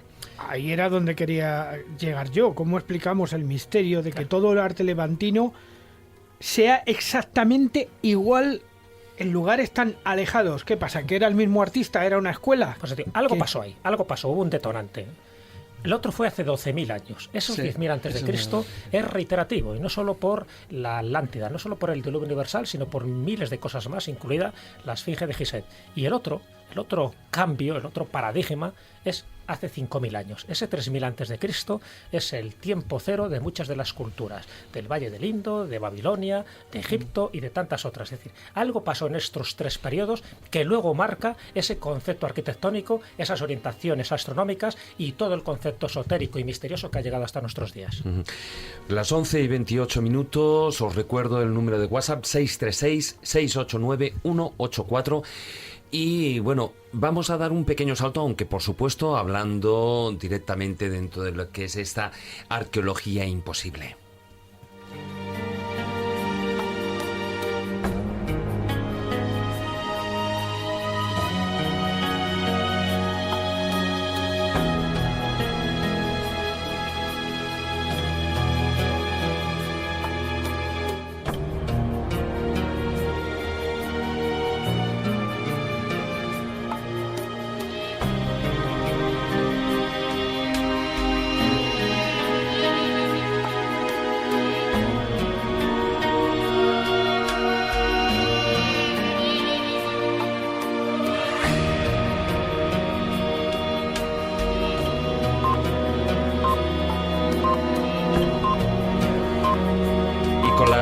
Señales horarias, cambiamos de tercio, como decía, y vamos a hablar de otro de estos enigmas arqueológicos que supone un verdadero quebradero de cabeza para muchos arqueólogos, sobre todo los más oficialistas, ¿no? Y es esos célebres geoglifos que aparecen a lo largo y ancho de todo el planeta, y posiblemente los más conocidos los tenemos en Nazca, pero bueno, también hay otros que son, que aparecen en las Islas Británicas, en Francia, etcétera. ¿Qué explicación le podríamos hablar de esos antiguos? O sea, ¿qué sentido tiene que hacer ese tipo de figuras que se ven desde el aire? Y eso para pobladores que supuestamente no podían volar. Claro, porque esa es la gran pregunta. Pero el sentido común, ¿qué nos dice? Quiero decir, si nos olvidamos de toda nuestra ideología, ¿no?, cultural, el sentido común nos dice que eso está ahí para que se vea desde el aire, ¿no? Para que se vea desde el aire. Bien, se puede explicar también desde el punto de vista ritualístico, ¿no? Ellos consideraban que los dioses estaban en las estrellas, y entonces pues se hicieron esos geoglifos para que se viese desde las alturas, porque ellos a ras de suelo, estos geoglifos en la mayor parte de los casos no se aprecia su dimensión o las figuras que es la que en el desierto de Atacama en Chile hay unos cuantos de esos. Hay unos cuantos, claro, en las pampas de Jumana y de Nazca, ¿no? También, y también en Mongolia y en Jordania también, también, ahí, es cierto, que son bastante peculiares, bastante curiosos, ¿no? Y esto, oye, mira, pues es para la gente de esta teoría de los antiguos astronautas. Plantea un problema gordo que no tiene que ver con los astronautas. Plantea dos problemas para mí. Bueno, yo sé que existe una teoría fascinante sobre Nazca, muy sencilla, pasada a algo parecido a la del Día de la Bestia, pero sí que funciona, es muy correcta. Pero dos cosas sobre Nazca rápidas. Por razones de trabajo, no sé, más curiosa. Yo ahora colaboro con un montón de gente que está trabajando en Atacama, en plantas solares de centrales eléctricas de energía solar. Entonces es curioso porque los dibujos de Nazca son realmente sencillos de hacer, no tiene una gran ingeniería, basta con quitar las piedras. Como no llueve jamás, es muy sencillo, generas una línea que se ve desde el aire. Pero plantea dos problemas. Primero, eso exige un nivel no muy complicado, pero sí lo suficientemente avanzado de trigonometría y geometría para poder calcular las alturas y las proporciones. Y lo segundo, que lo has dicho perfectamente, no tiene ningún sentido, porque solamente necesitas que alguien lo vea desde el aire. Entonces todos los elementos astronómicos carecen en parte de lógica, porque... Bueno, ahora luego cuento un pequeño matiz de por qué. Por un tema moderno, muy actual.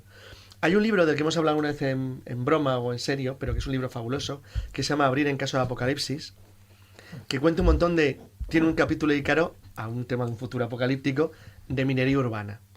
Entonces, hay un capítulo dedicado a cómo poner en hora el reloj del mundo, si has perdido la hora. Bueno, basta con ir a la ciudad de Washington, por ejemplo, y te colocas en hora rápidamente. Porque la ciudad se construyó con una serie de arquetipos y estructuras que te permitían colocarte en hora. Bueno, pues el que hizo Nazca hizo algo muy parecido. Sabía perfectamente que eso daba un mensaje de algún tipo que no conocemos a alguien. La teoría más rara y más extraña que he visto en mi vida sobre Nazca, lo hablaba un día con Jesús. Y si fuera un código BIDI gigantesco... Algo que alguien pudiera leer desde una distancia enorme para calcular un montón de información codificada que nosotros no conocemos, porque utiliza parámetros matemáticos que desconocemos, pero que el que lo leyera o el que lo construyó en miniatura sabía lo que proyectaba para que alguien, como si pasara un escáner, leyera lo que está diciendo. Un código QR. Es un código QR de la Tierra. O sea, es una cosa curiosísima. Fíjate, Carlos, a mí se me ocurrió, se lo conté a alguien y dijo, pero ¿cómo has llegado a esa conclusión? Me parece una locura. Pero a mí se me ocurrió, mira, verás, es muy bueno. Es que ambos bebisteis el mismo vino, ¿no? Sí, exacto, es que es muy bueno. Que sería bueno. Y a mí se me ocurrió y dije, vamos a ver. Claro. Nazca y Göbekli Tepe son lo mismo. me parecieron una alegoría del arca de Noé. Del arca. De la supervivencia. De la total, supervivencia. Sí, del mito de supervivencia. Las dos civilizaciones, lo tengo clarísimo. Esta civilización al noreste de la actual Turquía y esta de Perú, estaban en un momento a punto del colapso. Y fue como un SOS lanzado al espacio. Ahí está el código Vidi. Pero fíjate qué interesante, es decir, ¿por qué nadie capta algo tan elemental como eso? Hoy decía alguien en broma, hoy mismo. Carlos, no. Hoy decía alguien en broma una cosa. Fíjate, era un ataque muy tonto. Era un ataque muy tonto con una chorrada. Para Carlos y para... Que no, era un ataque contra la religión cristiana muy tonto, que decía, pero ¿cómo se puede alguien crear algo tan tonto como un arca? ¿Y qué pasa? ¿Es que había pingüinos en Palestina? Bueno, ¿alguien sabe lo que es la gruta de Svalbard? Donde tenemos todas las especies del mundo metidas de todos los cultivos de la tierra. Cápsula del tiempo. Claro. Pero nadie entiende que es que tú no tienes que meter un pingüino para salvar un pingüino. Pues no lo entienden. Bueno, y antes de terminar, porque nos faltan apenas 5 minutitos para terminar el filandón, aunque bueno, pues evidentemente necesitaríamos programas y programas para ir tocando un montón de temas, pero sí que me gustaría ir, estamos hablando de Perú, de lo que es Nazca, y me gustaría ir a la parte norte del macrocontinente americano, ¿no? Porque allí hubo una civilización que posiblemente no sabemos cuál fue su origen ni cuándo apareció. Tampoco sabemos la manera extraña ni por qué desapareció, porque lo hizo de manera abrupta, pero que construyeron unas casas increíbles, construyeron unas cosas que además en el libro yo ese dato lo desconocía, que la NASA, ahora nos lo cuentas, Paco, porque, bueno, a mí es una civilización, los Anasazi, que siempre me ha interesado, pero fíjate, hay con descubrimientos y cosas nuevas. Sí, esta gente, como casi todo lo nativo, lo indígena en Estados Unidos, pues en fin, ha quedado recluido a apenas unos cuantos casinos, ¿no? Sí. Los norteamericanos, pues en fin... hubo un capítulo de Expediente X que hablaban de ellos. Sí, los rescataron. Es curioso, ¿no? Los indios pueblos, ¿no? Los Anasazi, estos pueblos, pues estaban también muy avanzados, ¿no? Hay arqueólogos que los conectan con la cultura nazca, por cierto, ahora que estábamos hablando de geoglifos. Uh-huh. Y yo descubrí una cosa, la verdad es que me llamó muchísimo la atención. Yo sabía lo que habían hecho los Anasazi. Yo estaba en Çatalhöyük, en Turquía. Pero estas cosas, yo cuando estudio un sitio, claro, yo cuando estudio un sitio miro el planeta en general, ¿no? Y digo, a ver, miro el planeta como si fuera una mandarina, ¿no? Y digo, pero esto de Çatalhöyük es casi igual a lo que hacían los Anasazi. Y es verdad que se parecen mucho. Igual es la difusión cultural, ¿no? Que dice mi amigo Juan Ignacio Cuesta, ¿no? No lo creo. Pero bueno, lo que descubrí fue que la NASA había hecho unas fotografías aéreas en el año 1982 y que había captado que había una especie de autopistas, que estaban junto a las autovías y autopistas que hay ahora mismo en la zona esta del sur de Estados Unidos, y eran rectas, absolutamente rectas, extrañamente rectas, muy amplias. Supuestamente pueden ser caminos ceremoniales utilizados por los Anasazi, que es una gente que desaparece completamente. Y es curioso porque esto me recuerda otra vez a Malta. Claro, acabo de estar y me recuerda a Malta, pero es verdad porque los car routes, estos famosos, las rodadas de carro también, algunas acaban en una bahía, en bahías, como si fuera, van al puerto, que tiene sentido porque dices, bueno, pues van los carros a cargar algo a un barco, ¿no? Que se lo va a llevar a donde sea, o al contrario, van a recibir de pantelería o de Lipari, toneladas de obsidiana, ¿no? Para construir, para cortar. Pero otros acaban en acantilados.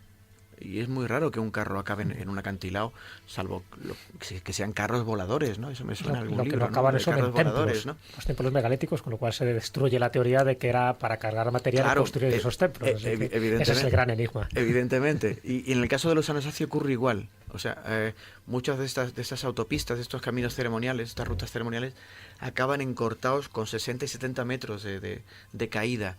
Entonces, ¿qué hacían? ¿Volaban o para qué servían? Para arrojar cadáveres al fondo. Pero estas cosas que se veían desde el cielo, ¿no podía ser una variante de los cultos cargo? Para que fueran señales a los dioses. Pues sí, puede ser también. Es un tema poco explorado, porque el culto cargo da mucho miedo. El culto cargo tuvo un gran éxito cuando se descubrió en su momento, porque parecía un éxito monumental en la civilización occidental. Fijaros lo que hacen las tribus primitivas, cómo nos imitan, porque nos ven como dioses. Pero luego acojona, cuando no piensas en el fondo, porque dices, a ver si nos pasa lo mismo. Es decir, realmente el culto cargo explica probablemente muchas cosas de la antigüedad. Muchas, claro. Porque significaría que hay escalones diferentes. Volvemos al tema que nos faltaba por concretar, el de los maestros fundadores. ¿Quién enseñaba las cosas? Sí. Está insistiendo mucho en lo de, yo no creo que tuvieran con él, no fueran primos. Probablemente no. Es decir, los que hicieron las construcciones Zuñi y los de Catlajuyuc, pero se parecen. Se parecen mucho, sí. Como hubiesen seguido el mismo manual. Claro, exacto. Sí, exactamente. Se construye así, como Ikea. Ahí está Carlos. Sí, la diferencia es que estamos hablando de... No, incluso en el truco de la llave Allen. Miles de años claro, de diferencia, sobre todo con lo que los estudios actuales, bueno, pues se piensa, ¿no? O bueno, al menos los más ortodoxos, ¿no? Pero fíjate, David, que curiosamente, eso que es el argumento tradicional contra las pirámides, si es un manual de instrucciones, es el argumento contrario. Es decir, eso de... Si es un manual de instrucciones, que sea más claro que el de Ikea, por favor. No, pero si es un manual de instrucciones da igual cuando lo uses, esto es importante. Bueno, Paco González, muchísimas gracias por haber estado compartiendo este tiempo con nosotros. Gracias a vosotros, gracias por el agua. Creo que estaba muy rica. Sí, es lo que tiene las viñas del Vero y esas cosas. Y vuestra compañía, y ha sido un placer, de verdad, un placer enorme. Placer para nosotros haberte traído y recomendar ese libro Arqueología Imposible, publicado por la editorial Odeón.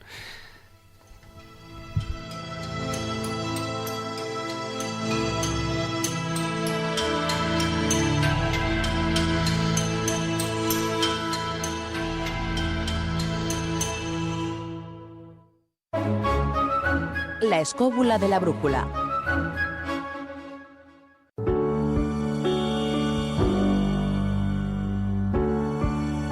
La biblioteca de Alejandría.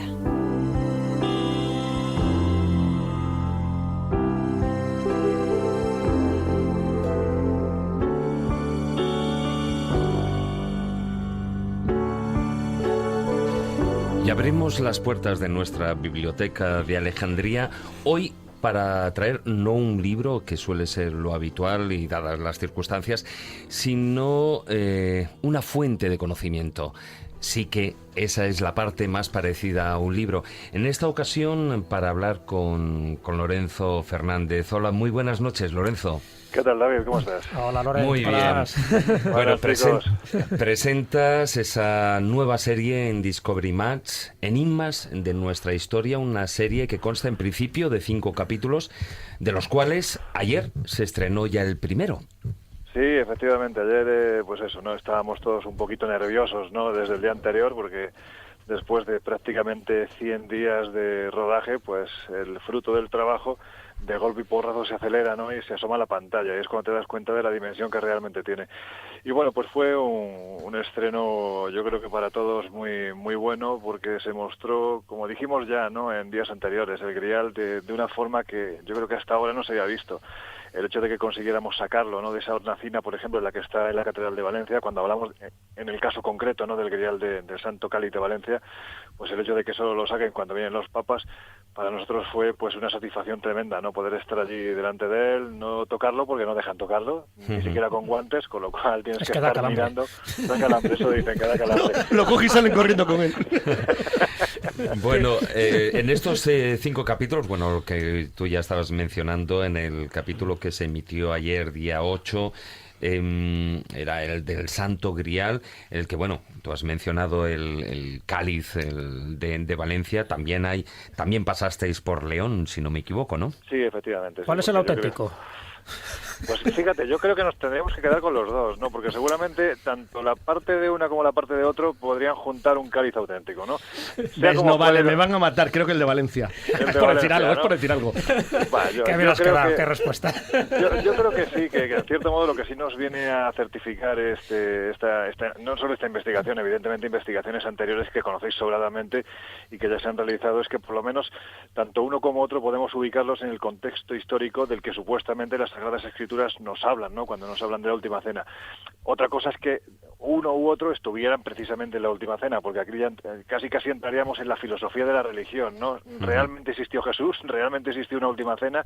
Sea como fuere, lo que sí nos certifican es que estos vasos, si hubo una Última Cena, pudieron haber estado, ¿no? Porque pertenecen a ese contexto histórico. Bueno, dentro de lo que es esta producción, Enigmas de nuestra historia, habéis recorrido, como tú decías, unos 30.000 kilómetros, 35.000 kilómetros, ¿no? Han sido prácticamente 100 días de rodaje, y no solo, evidentemente, no solo en España, también habéis estado en Francia, en Portugal, en Italia. Dinos así cuáles son los 5 temas, aparte del Santo Grial, los otros 4 que tenemos que esperar impacientemente. Bueno, como tú bien sabes, David, estuviste otro día en la presentación, cosa que os agradezco. Sabes que siempre partimos de España, ¿no? O bien porque los temas que tratamos se buscan aquí, o porque de una forma u otra han nacido aquí, ¿no? La semana que viene nos vamos a quedar en España, ¿no? Y nos vamos a buscar la Atlántida, o por lo menos la parte real que pudo dar pie a la leyenda de la Atlántida, ¿no? Y para eso nos hemos acompañado de arqueólogos como Claudio Lozano, de la Universidad de Huelva, o por ejemplo como catedráticos en geología como José Antonio Morales, también de la Universidad de Huelva. Y lo que hemos intentado es buscar si realmente hubo un evento cataclísmico en el sur de España que pudiera haber dado pie a esa leyenda. Y además no solo lo hemos hecho con los datos históricos, es decir, no solo hemos ido a los documentos, sino que incluso hemos ido y hemos hecho una serie de prospecciones en zonas muy determinadas del Golfo de Cádiz. Hemos llegado hasta los estratos de hace 800, de hace 1000 años, y se ha descubierto que efectivamente hay rastros no de tsunamis, sino de megatsunamis. Si nos remontamos en el tiempo hasta 5000 años antes de Cristo, tenemos rastros de un tsunami brutal que se metió tierra dentro 50 kilómetros. Imaginad la barbaridad de terreno y sobre todo de lo que podía haber en ese terreno que pudo destruir. Bueno, pues eso es parte de lo que vamos a tocar la semana que viene, pero también vamos a hablar pues de algo que para nosotros es clave, ¿no? En esta historia nuestra, porque decir 500 años es prácticamente decir antes de ayer, ¿no? En esta cosa enorme que es la historia. Jesús bien lo sabe porque participa en ese capítulo, ¿no? Nos vamos a buscar la posible pista que nos lleve a certificar que Colón manejaba una información privilegiada, es decir, que sabía perfectamente dónde iba. Y desde nuestro punto de vista estamos absolutamente convencidos de que ese viaje a las Indias, esa nueva ruta hacia las Indias, no fue más que una excusa para ir a un lugar donde ya antes se había ido. Totalmente de acuerdo, Lore. De hecho, además, Jesús además lo deja muy claro, ¿eh? Jesús siempre es contundente en este sentido, con documentos y con la palabra lo deja muy claro. Como ha sido ahora, ¿no?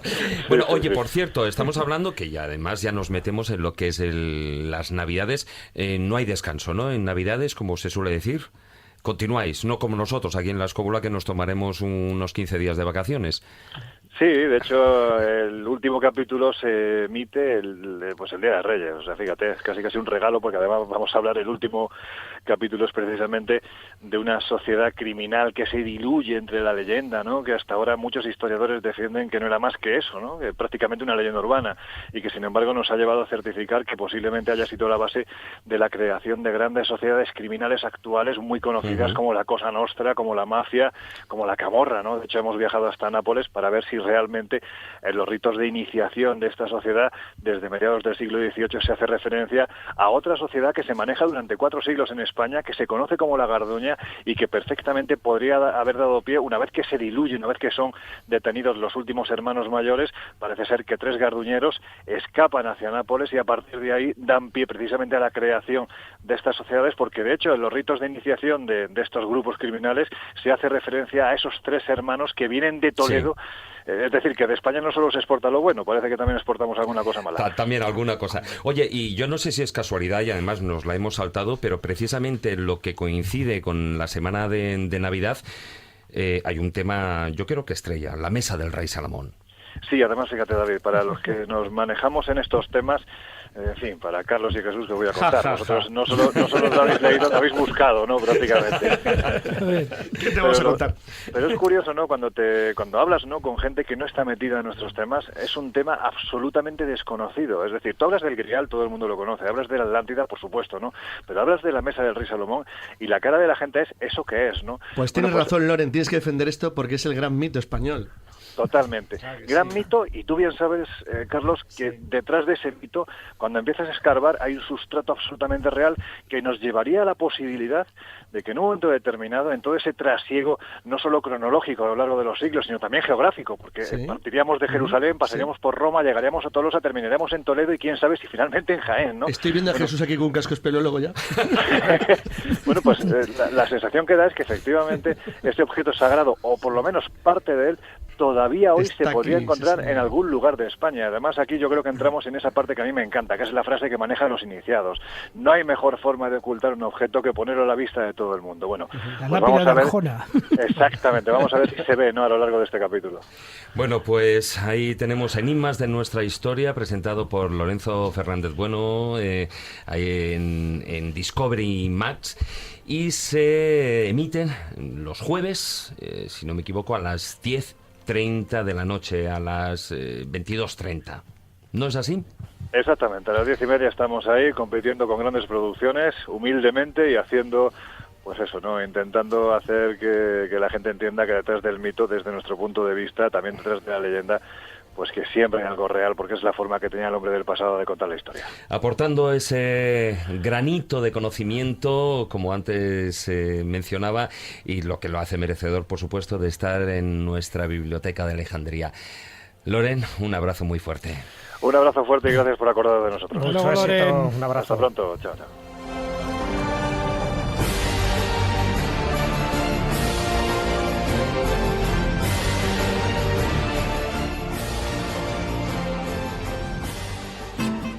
La escóbula de la brújula. La escóbula de la brújula.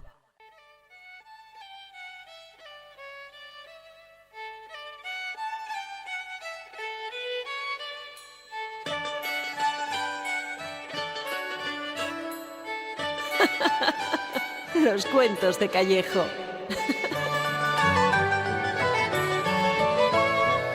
Bueno, don Jesús, hoy espero que el cuento sea en castellano normal y no me sea en arameo o algo así. No, más paladino. Vamos a hablar de santuarios. Porque tú capaz de soltarlo en arameo. No soy capaz. Bueno, para que no quiero. A estas horas tampoco es plan. A ver si vamos a necesitar aquí una máquina enigma para descifrar el cuento. Me sé uno en sánscrito. Bueno, pero eso lo dejamos para después. No, pues este cuento tiene que ver, evidentemente, con el tema que hemos tratado esta noche. Tiene que ver con un santuario, tiene que ver con un burro. Fíjate que muchas veces los burros aparecen en muchos de estos cuentos con trasfondo iniciático, y tiene que ver con un personaje emblemático que hace mucho que no le traigo aquí a colación, a Nasrudin. ¿Cómo no? Nuestro querido amigo. No sé, creí que iba a ser Hervigio. No. Pobre Hervigio. El otro gran ídolo de Jesús. Eso, si estuviera aquí nuestro querido amigo Daniel Gómez. Daniel Gómez, seguro que sí, pero en este caso no. Bueno, pues vamos a escuchar. Vamos allá.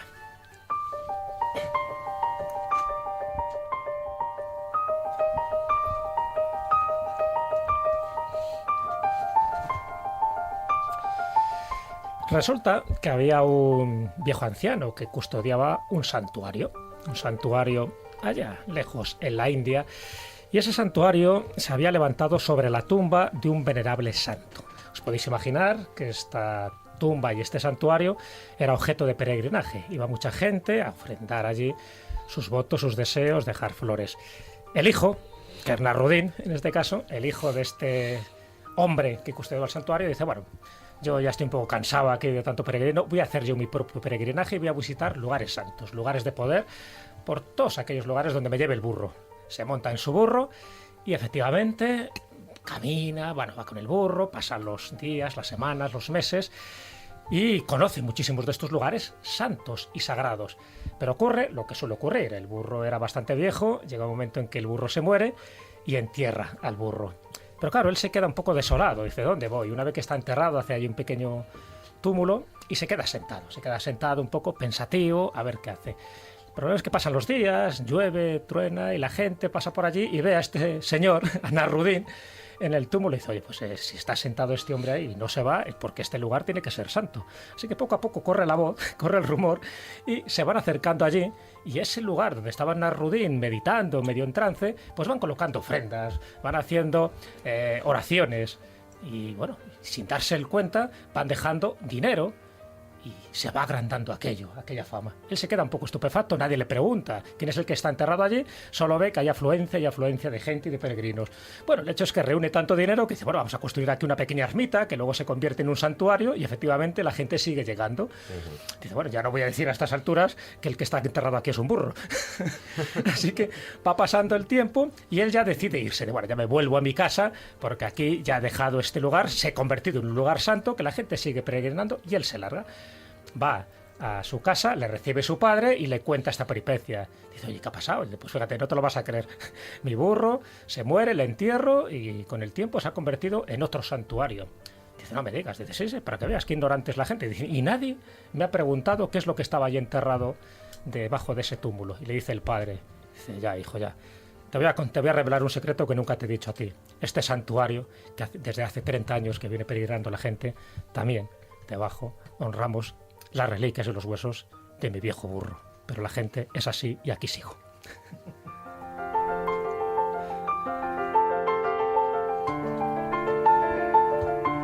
Pues efectivamente, el cuento iba de burros, ¿eh? Iba de burros y fíjate, la moraleja lo he traído un poco a colación porque, bueno, evidentemente que habla de estos santuarios, de estos lugares de peregrinaje, de los que tanto se mencionan en el mundo arqueológico. La gente necesita creer. La gente a veces confunde lugares sagrados con algo que no tiene nada que ver con sagrado porque no busca las fuentes, no busca los orígenes. Entonces yo creo que este cuento es una llamada de atención de que, cuidado, que en aquellos lugares donde tú vas, donde te han dicho, que, en fin, que se producen prodigios, que se producen milagros, bueno, a saber quién está enterrado allí y que muchas veces se produce el efecto placebo o ese efecto contagio de que crees que estás en un lugar arqueológico importante y al final eso que nosotros interpretamos como simbolismo, como ritos iniciáticos, en fin, con toda la parafernalia que podemos imaginar, al final no es nada. Al final resulta que hay un burro, metafóricamente hablando, enterrado ahí. Entonces, bueno, básicamente es que a veces la superstición, a veces la ignorancia, a veces las mentiras, a veces las suposiciones pues nos llevan a creencias totalmente erróneas. Yo creo que la condición y casi la conclusión que se podría sacar de aquí es un poco una frase que dijo Buda. Él decía que la verdad es aquello que produce resultados. Si al final nos produce un resultado, nos da igual que esté enterrado un burro o no, pero el conocimiento tampoco estaría de más y siempre nos viene bien este tipo de programas, este tipo de información, como nos ha aportado nuestro invitado, el saber qué lugar es aquel que realmente nos produce beneficios o aquel que nos produce una cierta verdad. Aunque sea un efecto placebo. Da igual, si funciona, bienvenido sea. ¿Sí? Sí. Pero lo que pasa es que hay lugares que no tienen ni siquiera el efecto placebo. Hay lugares evidentemente sagrados, hay lugares muy energéticos, hay lugares de poder. Entonces esa es un poco la pequeña crítica. Si tú quieres creerlo, adelante. Pero a veces la creencia va confirmada con la convicción de que arqueológicamente, históricamente, en ese sitio sí había un santón. Te podría citar cientos de lugares donde eso ocurre, pero no nos olvidemos, cuidado. Este cuento del santuario del burro, este cuento de Nasrudin, sí que nos pone un poco también en antecedentes y nos da el toque, y yo creo que la señal, para que no creamos cualquier patochada. No adoremos a lo que pensamos que puede ser un santón. A lo mejor lo que hay ahí puede ser un negocio crematístico. Desde luego que sí. Y nada más.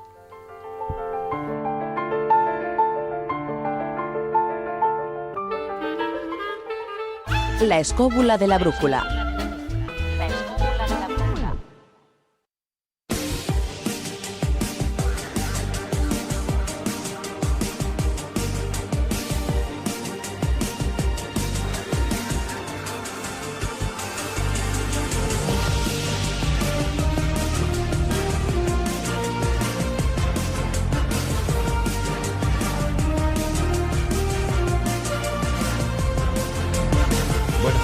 Bueno, y hasta aquí lo que nos ha dado de sí el programa. Nos daría mucho más, pero el reloj sí que no se estira. Hemos excavado, ¿eh? Sí, hemos excavado. Bueno, y hablando de excavar, fíjate, Carlos, acabas de sacar el último libro, ¿no? Hablando de excavar, en este caso cavar. Este es un libro...